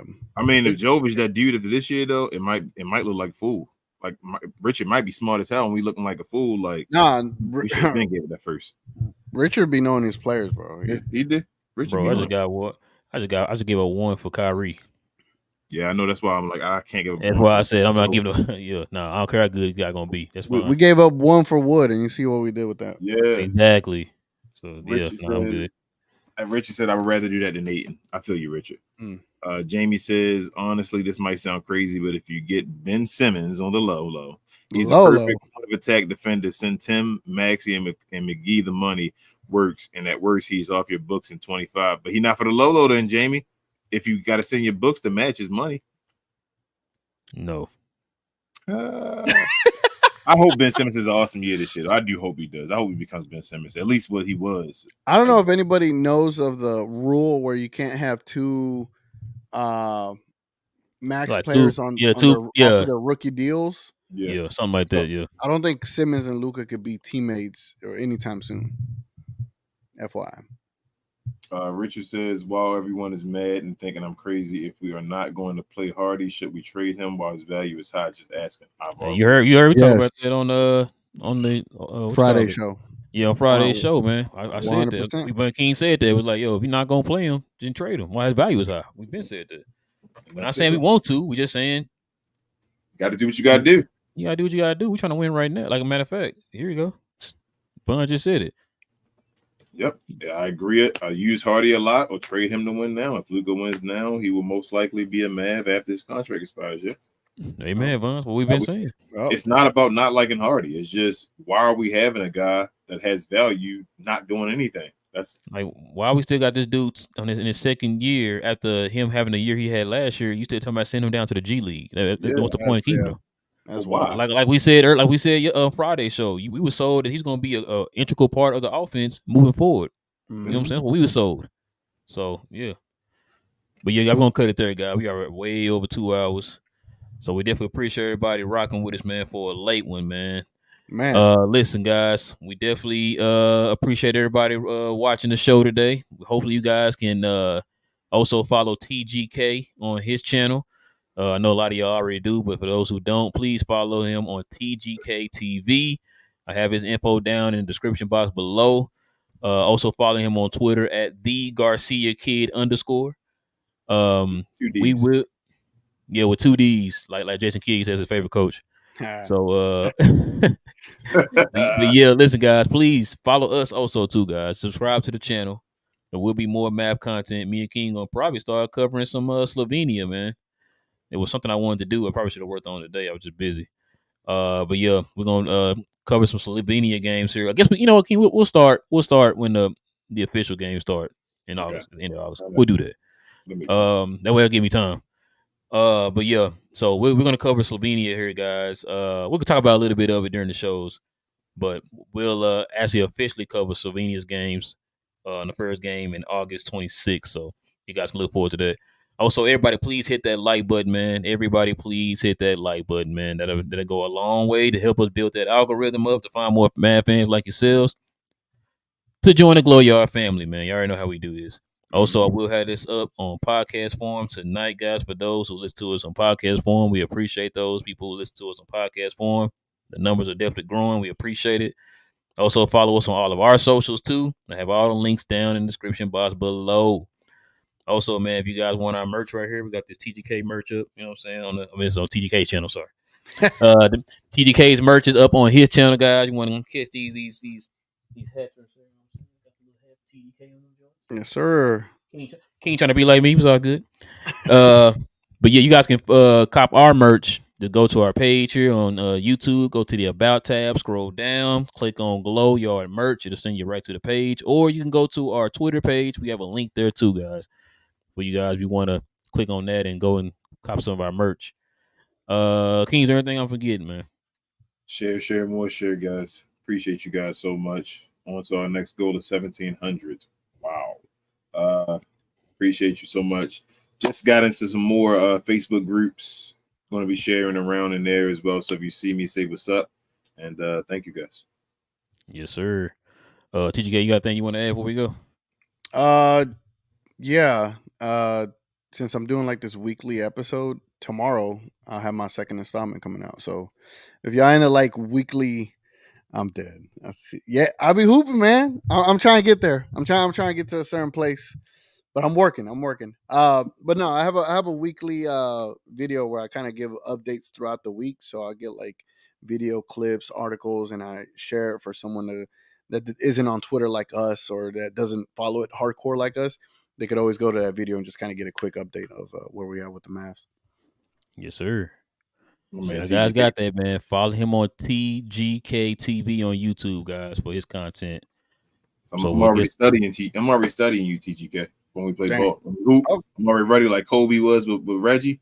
I'm watching your little hits and your jump shot and all. I got you. I'm ready. Okay. All right. I'm looking forward to it, man. I got you. And I see you, Richard. Thank you, Richard, for the compliment. These guys. But yeah, man, listen, man, with all that being said, man, it is your boy Real. Got my boy King. We got our guest TGK. This is We Talk Mavs, where we encourage you to stay geeked. To vote for the White Power. No, we talk about Mavs from a fan's perspective, guys. So we will be back here for the Glow Yard members on Friday, and we'll be back for everybody else on Saturday. We'll have matter of fact, we'll have Noah Weber of the Smoking Cuban on with us on Saturday, guys. So look forward to that. He been posting a lot of articles, so we're definitely gonna talk to him about a lot of the stuff he's been posting. So that should be fun. You want to tell him the secret about who else will be on the show soon, or you want to keep that a secret? No, we can wait on that. We wait. We'll tell him Saturday. We'll tell him Saturday. What's up, Saturday? I got you. But all right, man. With all that being said, guys, we'll see you guys same map time, same map channel, and we out. Peace.